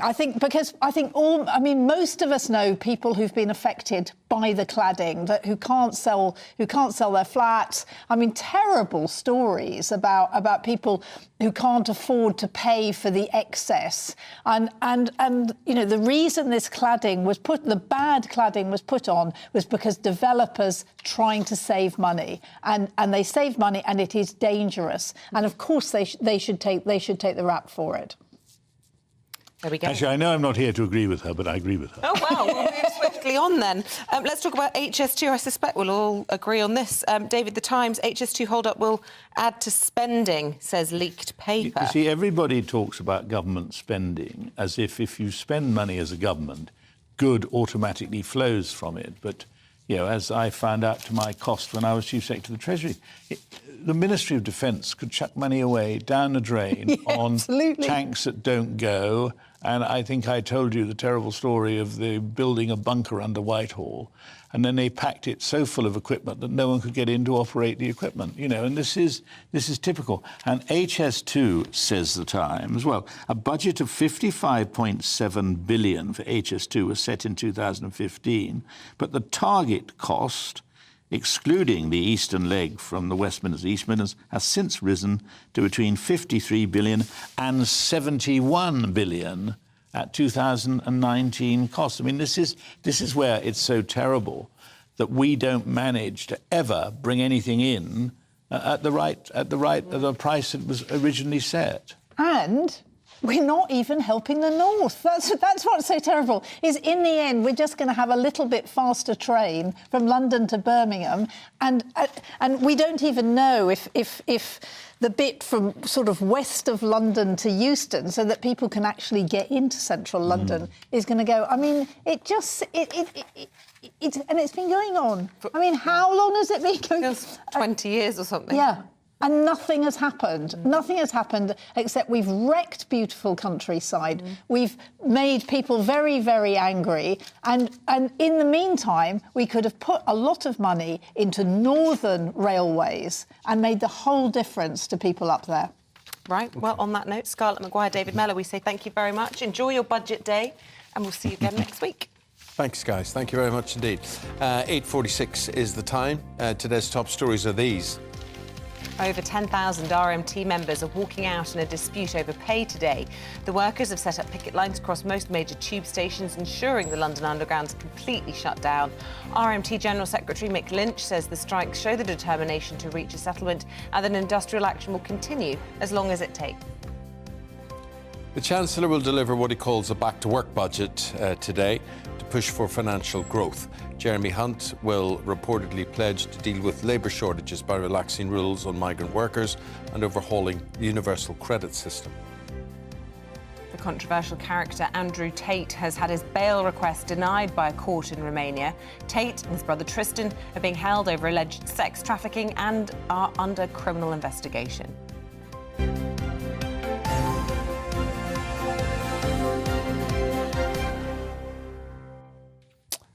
Now, I don't know if you're a fan or you watch the series Ted Lasso, which is on. What channel is it on?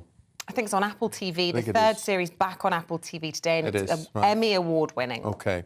So the actor Jason Sudeikis plays a very lovable American football coach who's hired to manage an English football team in the London borough of Richmond. And two people who know the area very well are the owners of Reali Camiceria, which is an embroidery shop located opposite Ted Lasso's apartment. And we can speak to Christina and Claudio Romoli this morning. Did I get that right? Yeah. Hello, good morning. Hello, good morning. Good morning, good morning. So you are regularly bumping into the cast and now bumping into tourists as well. Has it been good for business? Yes, really good for business. All the world come to see Richmond and the street where there is the Ted Lasso doors. Yeah. Fantastic. Now, I haven't seen the series. Everybody I know who watches it says it's amazing, and I'm going to have to log on to it probably from today. But Christina and Claudio, do you feature in the series, or is it just your shop? No, we see, and we have everything. We see the series, and the people come in our shop to ask if we met the actors. Where is the door? Where is the place? Yeah, they are really, really kind person. Honestly, since the first series, the first season, they were so kind person. Are incredible because they never ask to close the shop. They always gentle, always gentle. And yes. We met the first time in November. We opened the shop in July, and immediately it was nice to meet them. Right, so fabulous. We were just seeing a chap carrying a black door in that footage there, and that black door is put over the front of your shop. Do they pay you for that? Yeah, exactly. Yes. No, they change the door. They change the door every time they film it. They change the door because the number become 9.5 and is not a real number. Right. Okay. But I mean, for the it was being. inconvenience, do you get Sorry? any sort of, for the inconvenience of having the door changed, the street changed, and all of the rest of it? Do you get any sort of money for that? Yes, they pay. They pay for. Good. They pay all the street. They pay something all the street for. They give us maybe money for Christmas ornament. Nice. They paid always. Always. So No, Claudio, they are really kind. Claudio, just explain to me, in the series, your shop is what? And in real life, what is it? Is it the same place? Is it the same shop? Is it the same business? Or is it different in the series than it is in real life? It's the same. The same every time. We never change. We never change. Yeah, that's good, Claudio. You're like me sitting here with Isabel. She answers all my questions as well. And They're a bit more snuggled in together, aren't they? It's just nice to see. Inseparable. It's lovely. What Christina, has this made? What difference has this made to tourism? Do people come and actually seek out your shop? Do they? Have you noticed a difference? Yes, a lot of. Normally, we have local people as customers, but arrived a lot of tourists because they come in London, but they arrive just only one day to see Richmond. We have a friend, a girl, Hemi. She invited her job, and she's a guide for customers that want to go in a place where the series is filmed. And we have customers because they come to see the door, the street, Richmond, but we are on the That's side. Lovely. That's lovely to hear. Well, I know you'll be in front of the telly tonight watching the third season of Ted Lasso tonight on Apple TV. Enjoy the success. Lovely talking to you both. Thank you, Christina and Claudio. See, does that annoy you as a football fan that they're talking about Richmond Football Club? Because there isn't such thing, is there? If you live in Richmond, Brentwood's in it. A lot of rugby clubs. Brentwood? Brentford. Yeah, Brentford's just down the road. Yeah, that's probably your nearest one. Fulham's nearby. You've got a bit of Fulham. Yeah, well, anyway. Yeah, you're right, Twickenham's nearby. But apparently I do hear that the series is excellent in lots of nice, warm, glowy, cuddly ways. A bit like our programme. We're back talking the budget after this. Hello there, I'm Greg Dewhurst. Welcome to your latest broadcast from the Met Office. It's a cold, icy start across the UK this morning, but we will see wind and rain returning from the Atlantic, milder air coming too. So looking at the bigger picture, the cold Arctic air we've had over the last few days is swept away by Atlantic weather systems. Milder air moving in, but also wetter and windier weather too. But the good news is, for most this morning, it's a sunny start, a cold start, ice scrapers needed for those travelling with a widespread frost. However, cloud and rain will already moving into parts of Northern Ireland, Wales, southwest England, this pushing its way northeastwards into the afternoon. Some hill snow possible over the higher ground for a time too. Sunshine becoming limited to the far north and east of the UK for the afternoon, but the rain turning heavy in the west. Temperatures rising in the west, 11-12 Celsius in the east, still chilly, 6 or 7 at best. Through the evening time, we'll see the rain continuing to push north and eastwards across the UK. It will be heavy at times.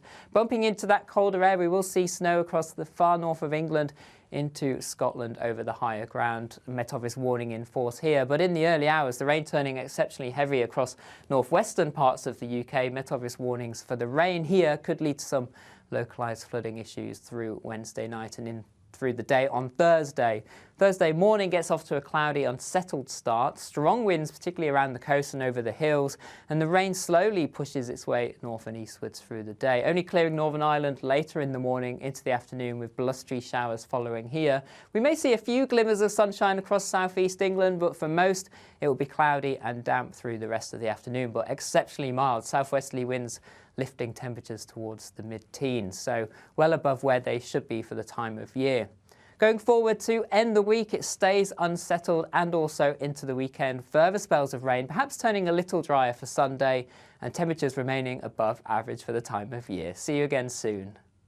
Join us all day on GB News as we unpick Jeremy Hunt's spring budget. What it means for you and households across the country. Bringing you special coverage, live analysis and commentary right across the UK. And from 6 o'clock, don't miss it, Dubes & Co and Farage live in Doncaster. We will get automatic reaction from people about Jeremy Hunt's budget. If it's happening here. The spring budget on GB News, the People's Channel, Britain's news channel.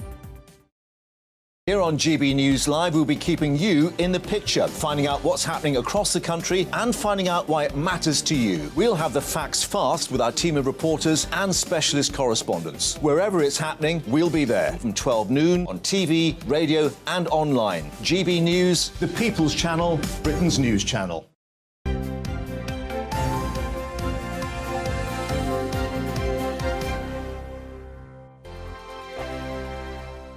I joined GB News because I was sick and tired of not hearing my views being represented, not just mine, but so many people that I knew and spoke to. I just couldn't get my voice out there. I couldn't say anything. I couldn't do anything. Whatever the narrative was, I kind of had to follow it. GB News is there to provide a voice for those who have been ignored by the establishment media. We think different things, we've got a different style. GB News is here to be optimistic and positive about the future. It's real kind of dynamic and flowing, with the audience very much at the heart of it, like a big family.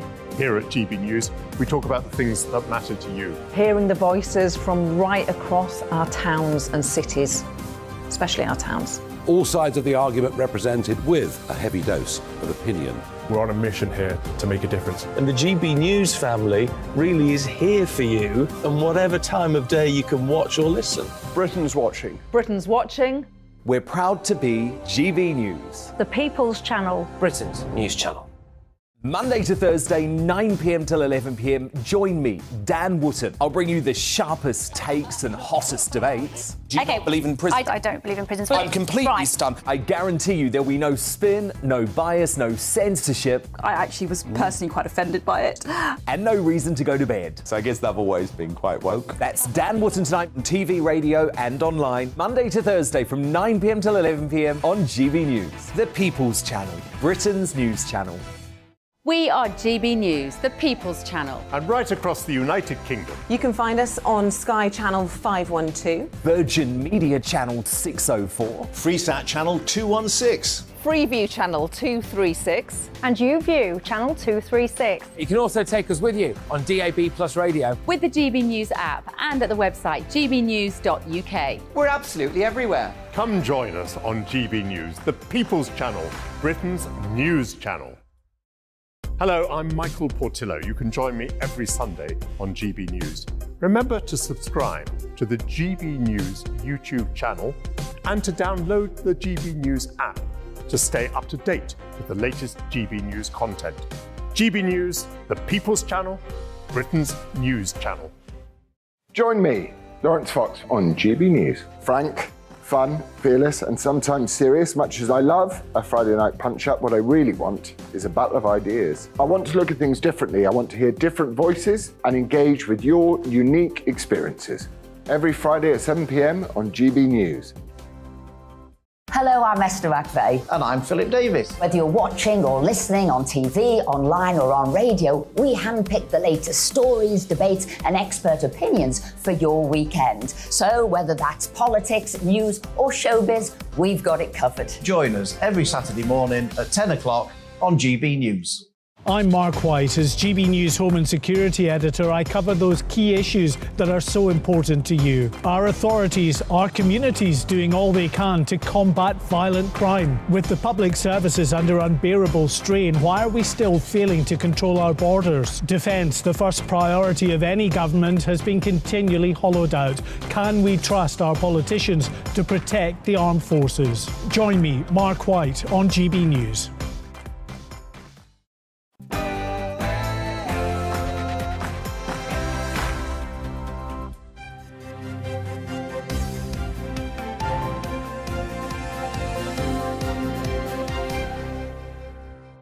The Chancellor pushes for growth with free childcare and energy bills relief as he prepares to deliver his first budget today. Hello there, very good morning to you. It's 9 o'clock on this Wednesday, the 15th of March. Wherever you're watching, wherever you're listening from, you're very welcome. This is Breakfast in GB News with Eamonn Holmes and Isabel Webster. Here's what's leading the news this morning. Jeremy Hunt will unveil what he calls a budget for growth today, with an energy bills freeze and free childcare for 1- and 2-year-olds included in his package of measures. Our reporters are up and down the country finding out what you want to see from the Chancellor today. Now, all of this comes amid warnings of a Conservative revolt. This is over a rise in corporation tax due to come into effect next month. Jeremy Hunt will argue that major tax cuts would destabilise public finances. Tens of thousands of workers are striking today in the biggest wave of walkouts this year. The industrial action by teachers, junior doctors and BBC journalists, among others, has been timed to coincide with the budget. The United States has accused a Russian jet of reckless and aggressive actions after it collided with an American drone over the Black Sea. The incident raises fears of an escalation between the two superpowers, with a senior Russian figure calling it a provocation. And we want you to get in touch in the usual ways. Half an hour left to do so. You can email us, gbviews@gbnews.uk, and please do remember to let us know where you're watching or listening from.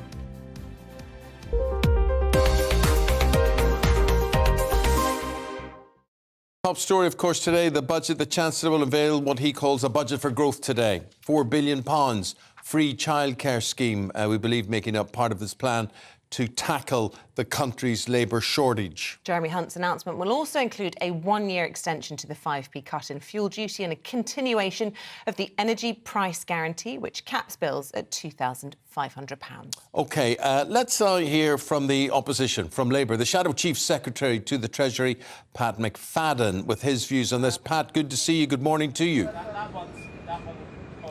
Good morning. Well, Pat, it's a big day, but if I was you and if I was your colleagues, I'd be sitting there thinking, this looks like our homework, that somebody's stolen parts of this and presented it as theirs, and they might be getting a gold star for it. Is there a bit of that with you? Do you feel that you've put influence onto the government for some of their policies? Yeah, I think it's a very fair point. I do think we've set the agenda for some of this. We called, for example, for an extension of the cap on the energy prices for another few months. We called for the freeze in fuel duty to be carried over for another year. And we've been talking about childcare for quite a long time. So, I'm quite pleased that Labour's setting the agenda. If the government wants to follow our lead, I don't mind that. It does mean the next time you hear a government spokesperson saying Labour's not fit to run the country, that maybe we should question that, because if they're adopting so many of our policies, then it suggests that we're not as reckless as they sometimes suggest. So I think if they do that, it's a good thing. But the real question will be the longer term, I think, after today, and whether the budget does enough for economic growth. And on that front, I don't think it will pass the homework test. And what in particular do you think is failing with that homework test then? Because, I mean, he's addressing that square on, isn't he, in terms of trying to relax the rules on migrant workers. He's also trying to address the issue of the long-term sick. He's trying to get mums back into work. He's trying to get wealthy pensioners to stay in work. What would Labour do in addition to that? Well, growth is the right question because we're the only G7 country not to recover our pre-COVID position, and the forecasts are for pretty weak growth over the next year or two too. So there are several bigger long-term things that need to be done. If you look first and foremost at the green transition, this is what's powering growth in the United States right now with President Biden's Inflation Reduction Act. We're just not on the pitch in the UK compared to what they're doing in the United States right now, and indeed there'll be a European EU response as well, and we've got to get on the pitch on this. We've got to make planning and delivery of projects much easier. There's more that needs to be done on workforce with reform of the apprenticeship levy and some other changes there. And I also think that we need more certainty and stability in policy. We've got to fix some of the holes in Boris Johnson's Brexit deal. We've got to bring all these together in a big, ambitious, long-term growth plan. And I think apart from the individual measures, that's the thing that seems to be missing from what's been leaked and pre-briefed about this budget so far. Drop to today as well, lots of strikes, the biggest strike day of the year, everything from teachers to BBC staff. I mean, would you be so supportive, the Labour Party, of these strikes if and when you're in power? I don't think we are necessarily supportive of strikes. I think that's I wouldn't characterise that as a position. Nobody wants to see strikes, and in fact, when we were in power, we didn't have these kind of strikes. You know, we didn't have them in the years when Labour was in government. I wouldn't say we had zero strikes, but we certainly never had anything like the widespread industrial action that we've experiencing now. And the reason for that goes back to growth. When you have the right economic growth, you can generate the wealth to fund your public services properly and pay the staff properly. And because of 13 years of low growth, what we've got is the position where the tax burden is at its highest for 60 or 70 years, but it's not resulting in top-class public services where the workers are properly paid, and that's where this pressure is coming from. So in the short term, the government does need to get round the table with the unions and bring this period of industrial strife to an end. But in the longer term, that will only be a short-term fix unless we can improve our economic growth position. Because if we can't do that, incomes will continue to stagnate and you still have these kind of problems. Pat McFadden, a final question to you on Gary Lineker. Lucy Powell in the Commons yesterday appeared to compare his suspension to a campaign and the campaign to undermine the BBC to Putin's Russia, which has caused huge offence and it caused upset in the Commons. Will the Labour Party apologise for that? Look, I think enough's been said about Gary Lineker and the BBC in recent days. I'm going to focus on the budget and economic growth. That's my job, and that's what I... look, I'm glad he's going to be back on the air presenting Match of the Day. I'm a big football fan. I think he's a good presenter, and I hope we can get over the period of the last few days of the BBC. OK. Pat McFadden, Shadow Chief Secretary to the Treasury. Thank you very much for your time. Well, joining us now is Assistant Editor at The Spectator, Cindy. Good morning to you, Morning. Cindy. Really fascinating hearing from Pat that there isn't actually a huge amount of water between the two parties. When he's saying, look, we can be trusted with the economy, but a lot of people might say, what's the point of voting for Labour? Absolutely. I mean, so far, Labour's poll rise seems to have come from Conservatives messing up, basically, own goals, especially under Boris Johnson and then Liz Truss. But actually, when you look at the leader polling, when you look at Keir Starmer versus Rishi Sunak actually, depending on which poll you look at, because sometimes it's actually more popular than Keir Starmer. And so if the Labour Party's popularity only comes from Conservative Party messing up, and the Conservative Party under Rishi Sunak can do better than it has done under its two predecessors, then where does that leave Labour for the next election? I mean, I'm starting to hear around Westminster people saying, actually, Conservative Party could win the next election even. Well, it absolutely is an if, isn't it? And look, he was absolutely right to say that this has all got to be about growth, and I think probably the Chancellor would agree. The question is how you get there. He's absolutely steadfastly refusing to step away from his increase in corporation tax, which is controversial within his own party, the Telegraph saying revolt over it, and hoping that he can get that growth through these measures of getting people back into work, tackling that labour shortage. I mean, is he going to be able to achieve that, do you think? Well, the fascinating thing about the corporation tax rise is that going from 19% to 25% will bring in about £11 billion for the Treasury every year. But what he's doing now is sweetening the deal by giving companies the ability to basically claim back 100% of their investments in the UK. So he's taking some money from taxation, but he's giving it back, and that's going to cost £7 billion a year. So you really do wonder, how, why do it in this way round? I mean, this way around, I guess it does encourage investment because the only way you get that money back is through investment. Maybe that's the main reason. But you also do wonder whether or not it's because they had already announced the corporation tax, and so, they don't want to seem like they're U-turning on that. But as you say, and the Telegraph is reporting, the party isn't happy about it. I think there will be some people in the party who are never happy with this budget, and there will be Trussites who are still around talking about growth and all this sort of stuff, and some of them will and others will think, well, actually, this childcare stuff is what we care about. And so it will sweeten the deal for some, but I think there'll be always some die-hard critics. Everything that went wrong, or one of the big things that went wrong with the mini budget, the what was it called? The kamikaze budget, was the ignoring of the OBR, the Office of Budget Responsibility. We're expecting them to be included today. They're going to be able to release their forecasts. They'll be looking very closely at all of these measures. Could they be downgrading their growth forecasts, or what do we expect from the OBR? I think actually what we will expect to see is that the picture is a little bit more rosy than people might have thought 3 months ago, 6 months ago, that actually inflation is coming down, employment continues to be very, very strong. The housing market is not crashing in the way that some people thought it might do. And so actually, I'm relatively optimistic that the OBR might be, cautiously optimistic about where we're going in the coming months.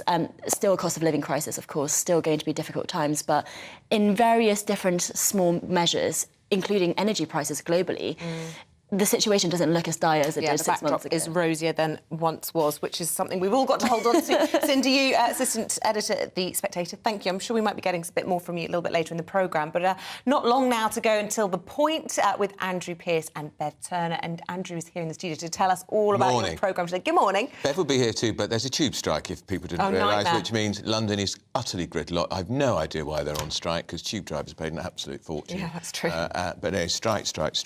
However, it won't stop us presenting a great programme. And presenting you dressed in your stockbroker's attire today. I'm loving the pinstripe suit for Budget Day. Do you know how long I've had this suit? How long? 22 years. Well, a classic is to classic. keep. And it still fits, that's the point. It looks fabulous. Well, exactly. You're always in great shape, Andrew. Right, what's the programme looking like? Also in great shape this morning. Well, we're talking about the budget. Obviously, it's going to be a boring budget. That's what Jeremy Hunt wants it to be, boring and dull. You could tell that the pictures they released for the cameras last night included the Red Book. That's really thrilling, Jeremy. And pictures of him in his office. Oh, what do you want? Come on. He wants... Look, Rishi Sunak, we used to have pictures with those rather trendy, he did hugely expensive drink dispensers. Jeremy Hunt, all of that. Jeremy Hunt is a no-frills chancellor. I still think, although the corporation tax rise is causing a lot of pressure, we know that they're going to offset that by giving companies that invest various tax reliefs. But I still think there will be a white rabbit coming out of that. You don't I do. think the childcare... That's big. But isn't it amazing, all this being leaked in advance? I mean, years ago, you'd be in big trouble if there was budget leaks, but we know about the energy guarantee, childcare, the freeze in fuel duty. I mean... But is this all part of the awful phrase, laying the ground? Yes. That actually the leaks to the press is so that the markets don't get spooked? That's right, because they know what happened with the Liz Truss budget, and the markets really were spooked. Perhaps if they'd done a few more leaks before the Liz Truss budget, the markets might have been a little prepared for the seismic shock which hit them. This is the first budget for 17 months, since that budget, rather. It's Jeremy Hunt's first budget. He's a very experienced politician, but they've got to get it right, because polls are showing now Labour are more trusted on the economy than the Tories. That's very bad for the Tories, because that's always been their biggest trump card. Yeah, and look, we just had Pat McFadden on. You saw him talking about growth and the importance of it. The trouble is, even with these measures that are being introduced, they don't have long to get them to people to feel the effects of that. There's going to be an election by October, in my view, next year, the latest. The polls are still bleak. One showed that Labour lead down to 11, and the Tories were cheering. They're losing by 11 points, and the Tories are cheering. Well, it's better than 20. Measure of how bad it's been. We're going to talk other things too. We'll talk about defence. We're going to talk about the Russian plane tipping over the American drone. Scary stuff. And we've got a member of the Shadow Cabinet coming in to talk to him. We'll ask him, of course, about Lucy Powell's ridiculous comparison of what happened to Gary Lineker to Putin's Russia. Yes. He refused to apologise for that. Of course he did. Well, it's an offensive comparison. Mind you, I think Gary Lineker's comparison of what the Tories are doing to stop the boats is also offensive. Your old sparring partner also... Kevin Maguire's coming in. He's going to be reviewing the papers with Charlie Mullins, he of Pimlico Plumbers fame. I think there'll be a very lively combination. And I'm sure Kevin will want to know all about where Charlie gets his hair done. The important things. Really important things. We look forward to it. Thank you very much, Kevin won't Andrew. be wearing pinstripes. He will not. He'll be wearing a shiny Marks and Spencer suit. You're so cheeky. He's not here to defend himself. I love it. Right, do stay with us. We're going to be running continual coverage of the budget from 11 here on GB News, as well as all our input before that. Don't go anywhere.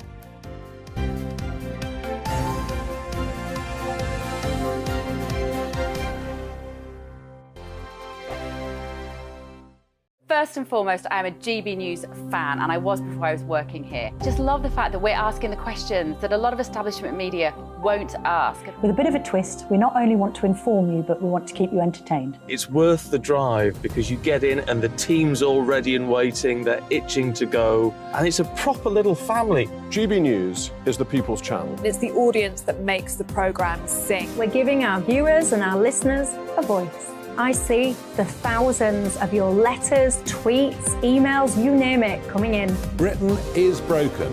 How on earth did we get into this mess? But more importantly, how do we get out of it? The establishment had their chance. Now we're here to represent you. It's time for something different. It's time for GB News. I'm very patriotic. I believe in Britain. Our best days lie ahead. Britain's watching. Britain's watching. Join us here on GB News. The People's Channel. Britain's news channel. I'm Andrew Doyle. Join me at 7 o'clock every Sunday night for Free Speech Nation, the show where I tackle the week's biggest stories in politics and current affairs with the help of my 2 comedian panellists and a variety of special guests. Free Speech Nation, Sunday nights from 7 on GB News, the People's Channel, Britain's news channel. Here on GB News Live, we'll be keeping you in the picture, finding out what's happening across the country and finding out why it matters to you. We'll have the facts fast with our team of reporters and specialist correspondents. Wherever it's happening, we'll be there from 12 noon on TV, radio and online. GB News, the People's Channel, Britain's news channel. I'm Michael Portillo. Join me on GB News on a Sunday morning for topical discussion, debate, arts and culture, and sometimes even ethical dilemmas. I don't always agree with you, Michael. Michael Portillo, Sundays on GB News, the People's Channel, Britain's news channel. Hello, I'm Michelle Dewberry, and you can join me every weekday 6 till 7 on Jubes and Kerr. You're an inspiration to us all. Clip that bit up. Well, you are. That's my ringtone. My political ambitions are, those days are gone, I can tell you. She's only teasing. Go on. He's probably going to want to lay down now. I'll give him 2 minutes to have one. Let's respectfully disagree. That's what we like on Jubes and Kerr. Come and join us. GB News, the People's Channel. Michelle Dewberry, weekday evenings at 6 o'clock. I'm Simon Evans. Join me on GB News for Headliners at 11 p.m. What's the scoop? I'll be joined by 2 of the country's top comedians. That's right. As we take a look at tomorrow's newspapers tonight. We're going to get into trouble. If it's a big story, we'll be covering it. Spill some tea on him. There we go. But we'll also have some fun. I wouldn't stick up a bank. My father didn't love me. So anyway. Headliners every night from 11 on GB News, the People's Channel, Britain's news channel. Join me, Nana Akue, Saturday and Sunday afternoons on GB News. Expect fiery debate and passionate discussion as me and my panel tackle some of the biggest topics hitting the headlines. It's a place for everyone's opinion. No one gets cancelled, but no one gets an easy ride. Oh, she's on it today! Be ready for conversations that are fierce, frank, and of course, fun. Every Saturday and Sunday afternoon from 4 p.m. on GB News, the People's Channel.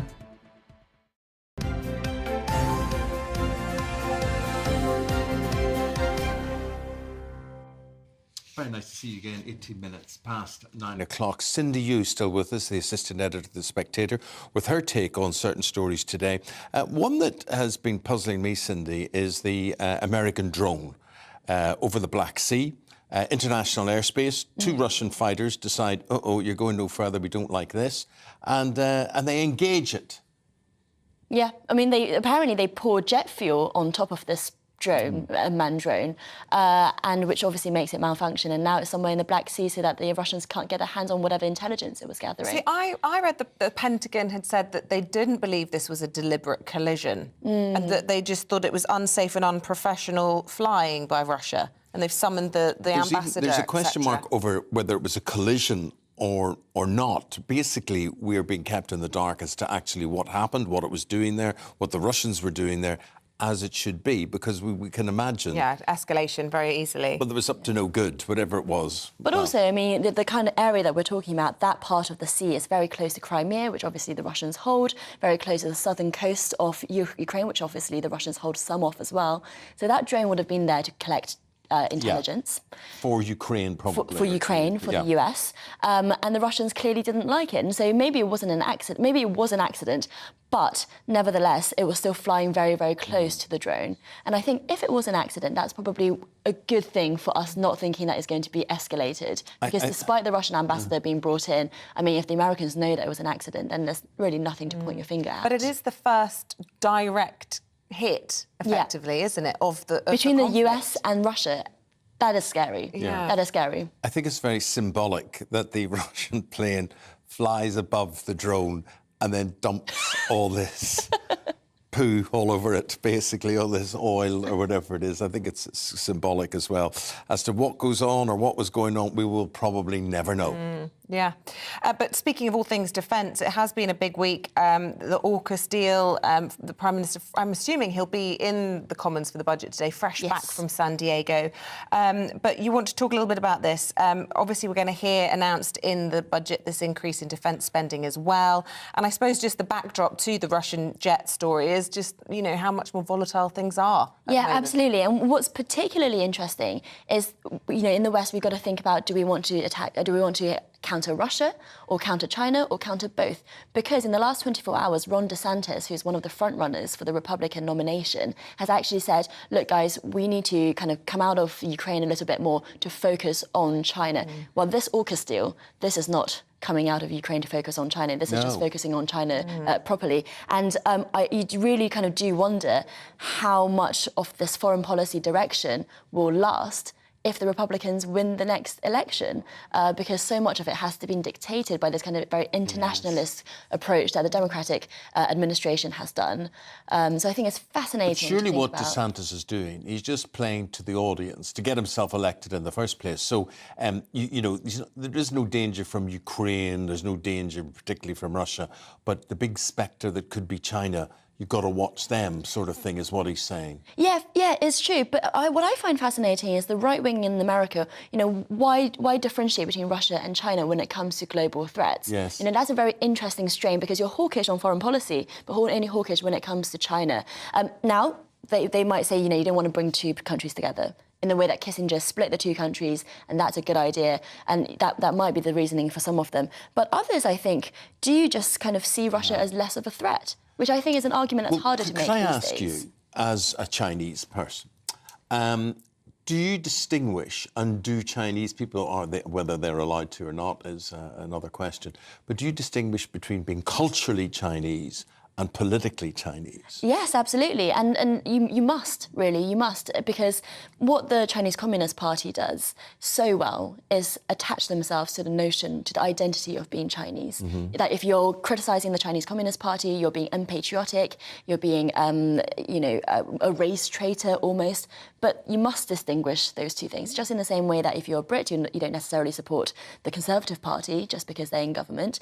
Of course, the Chinese Communist Party has been in power for a long time, but China existed way before then. And so you must be able to distinguish the two. So when people say you're anti-China, well, no, actually, it's not about being anti-China.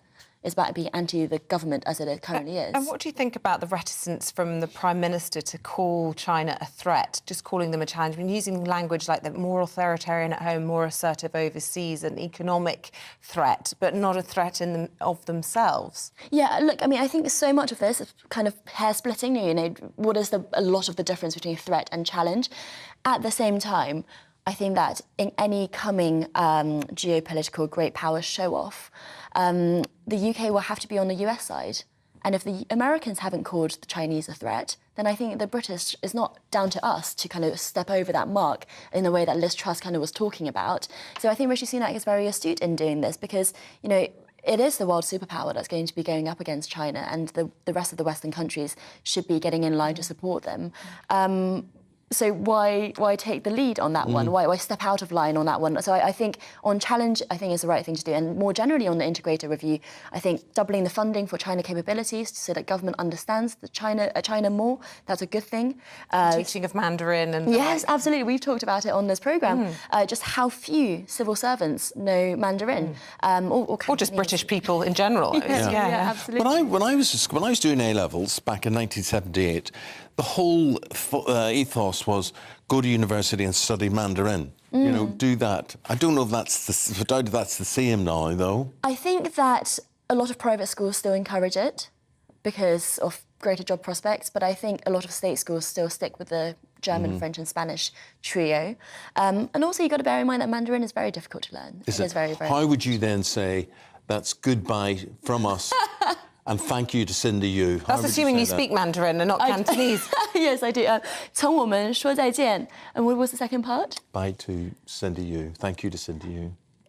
谢谢 Cindy Yu. Yeah. 谢谢. 谢谢, yeah. That was lovely. That was lovely. Thank you very much indeed. I'll be your Mandarin presenter. Okay. Yeah, absolutely. Yeah. Or do they say... GB News China. Sayonara. Is that Japanese? Yeah, that's Japanese. That's Japanese, right. Anyway. Anyway, it's the budget. It's budget day. Full coverage of this channel from 11 and we begin to pick up at 9:30. Beverly and Andrew, they are, as usual, to the point. Enjoy budget day. Very good morning to you. We are looking forward to it. I hot-footed it through into the building. You did. London doesn't work anymore, Andrew. We've got, how many? 200 million for potholes today? In the budget, and No one ever London's working on on strike them. because of Sajid Khan. What's his name? Mr. Sadiq Khan. Sadiq Khan. Drives us both nuts. All of that coming up.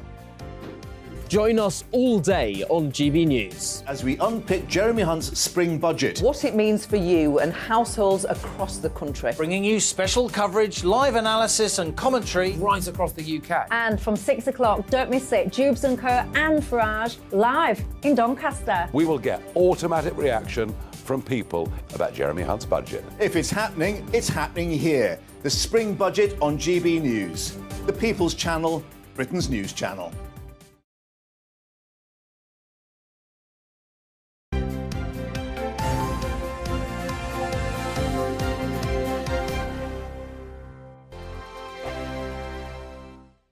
Monday to Thursday nights on GB News. At 6, it's Dubes & Co. 7 o'clock, Farage. At 8, join Jacob Rees-Mogg. And at 9, Dan Wootton Tonight, followed by headliners. On TV, radio and online. This is GB News. It's all about family, being in people's living rooms, all the interaction and getting to know who our viewers and listeners are. When I was young, my dad used to say, Nana, stop arguing. I wanted an outlet that would enable me to give my opinion. People are going through a really hard time right now, and I know that you don't feel like you're being listened to by the establishment. I came to GB News because it's the People's Channel, and I want the audience to have their say on the events of the day. We're dynamic. We do something different. Democracy shows that the wisdom of the nation is in its people. I get to travel to find out what the story is from a personal perspective. The British people aren't fools. We know when we're not being told the full story. We've got to work out how Britain moves forward from this. It's the best country in the world. The establishment had their chance. Now we're here to represent your views. Britain's watching. Britain's watching. Britain's watching. We're proud to be GB News. The People's Channel. Britain's news channel. Westminster is going around in ever-decreasing circles, followed by the media. Britain is broken. How on earth did we get into this mess? But more importantly, how do we get out of it? Join me at 7 p.m, Mondays to Thursdays on Farage, here on GB News. We will have open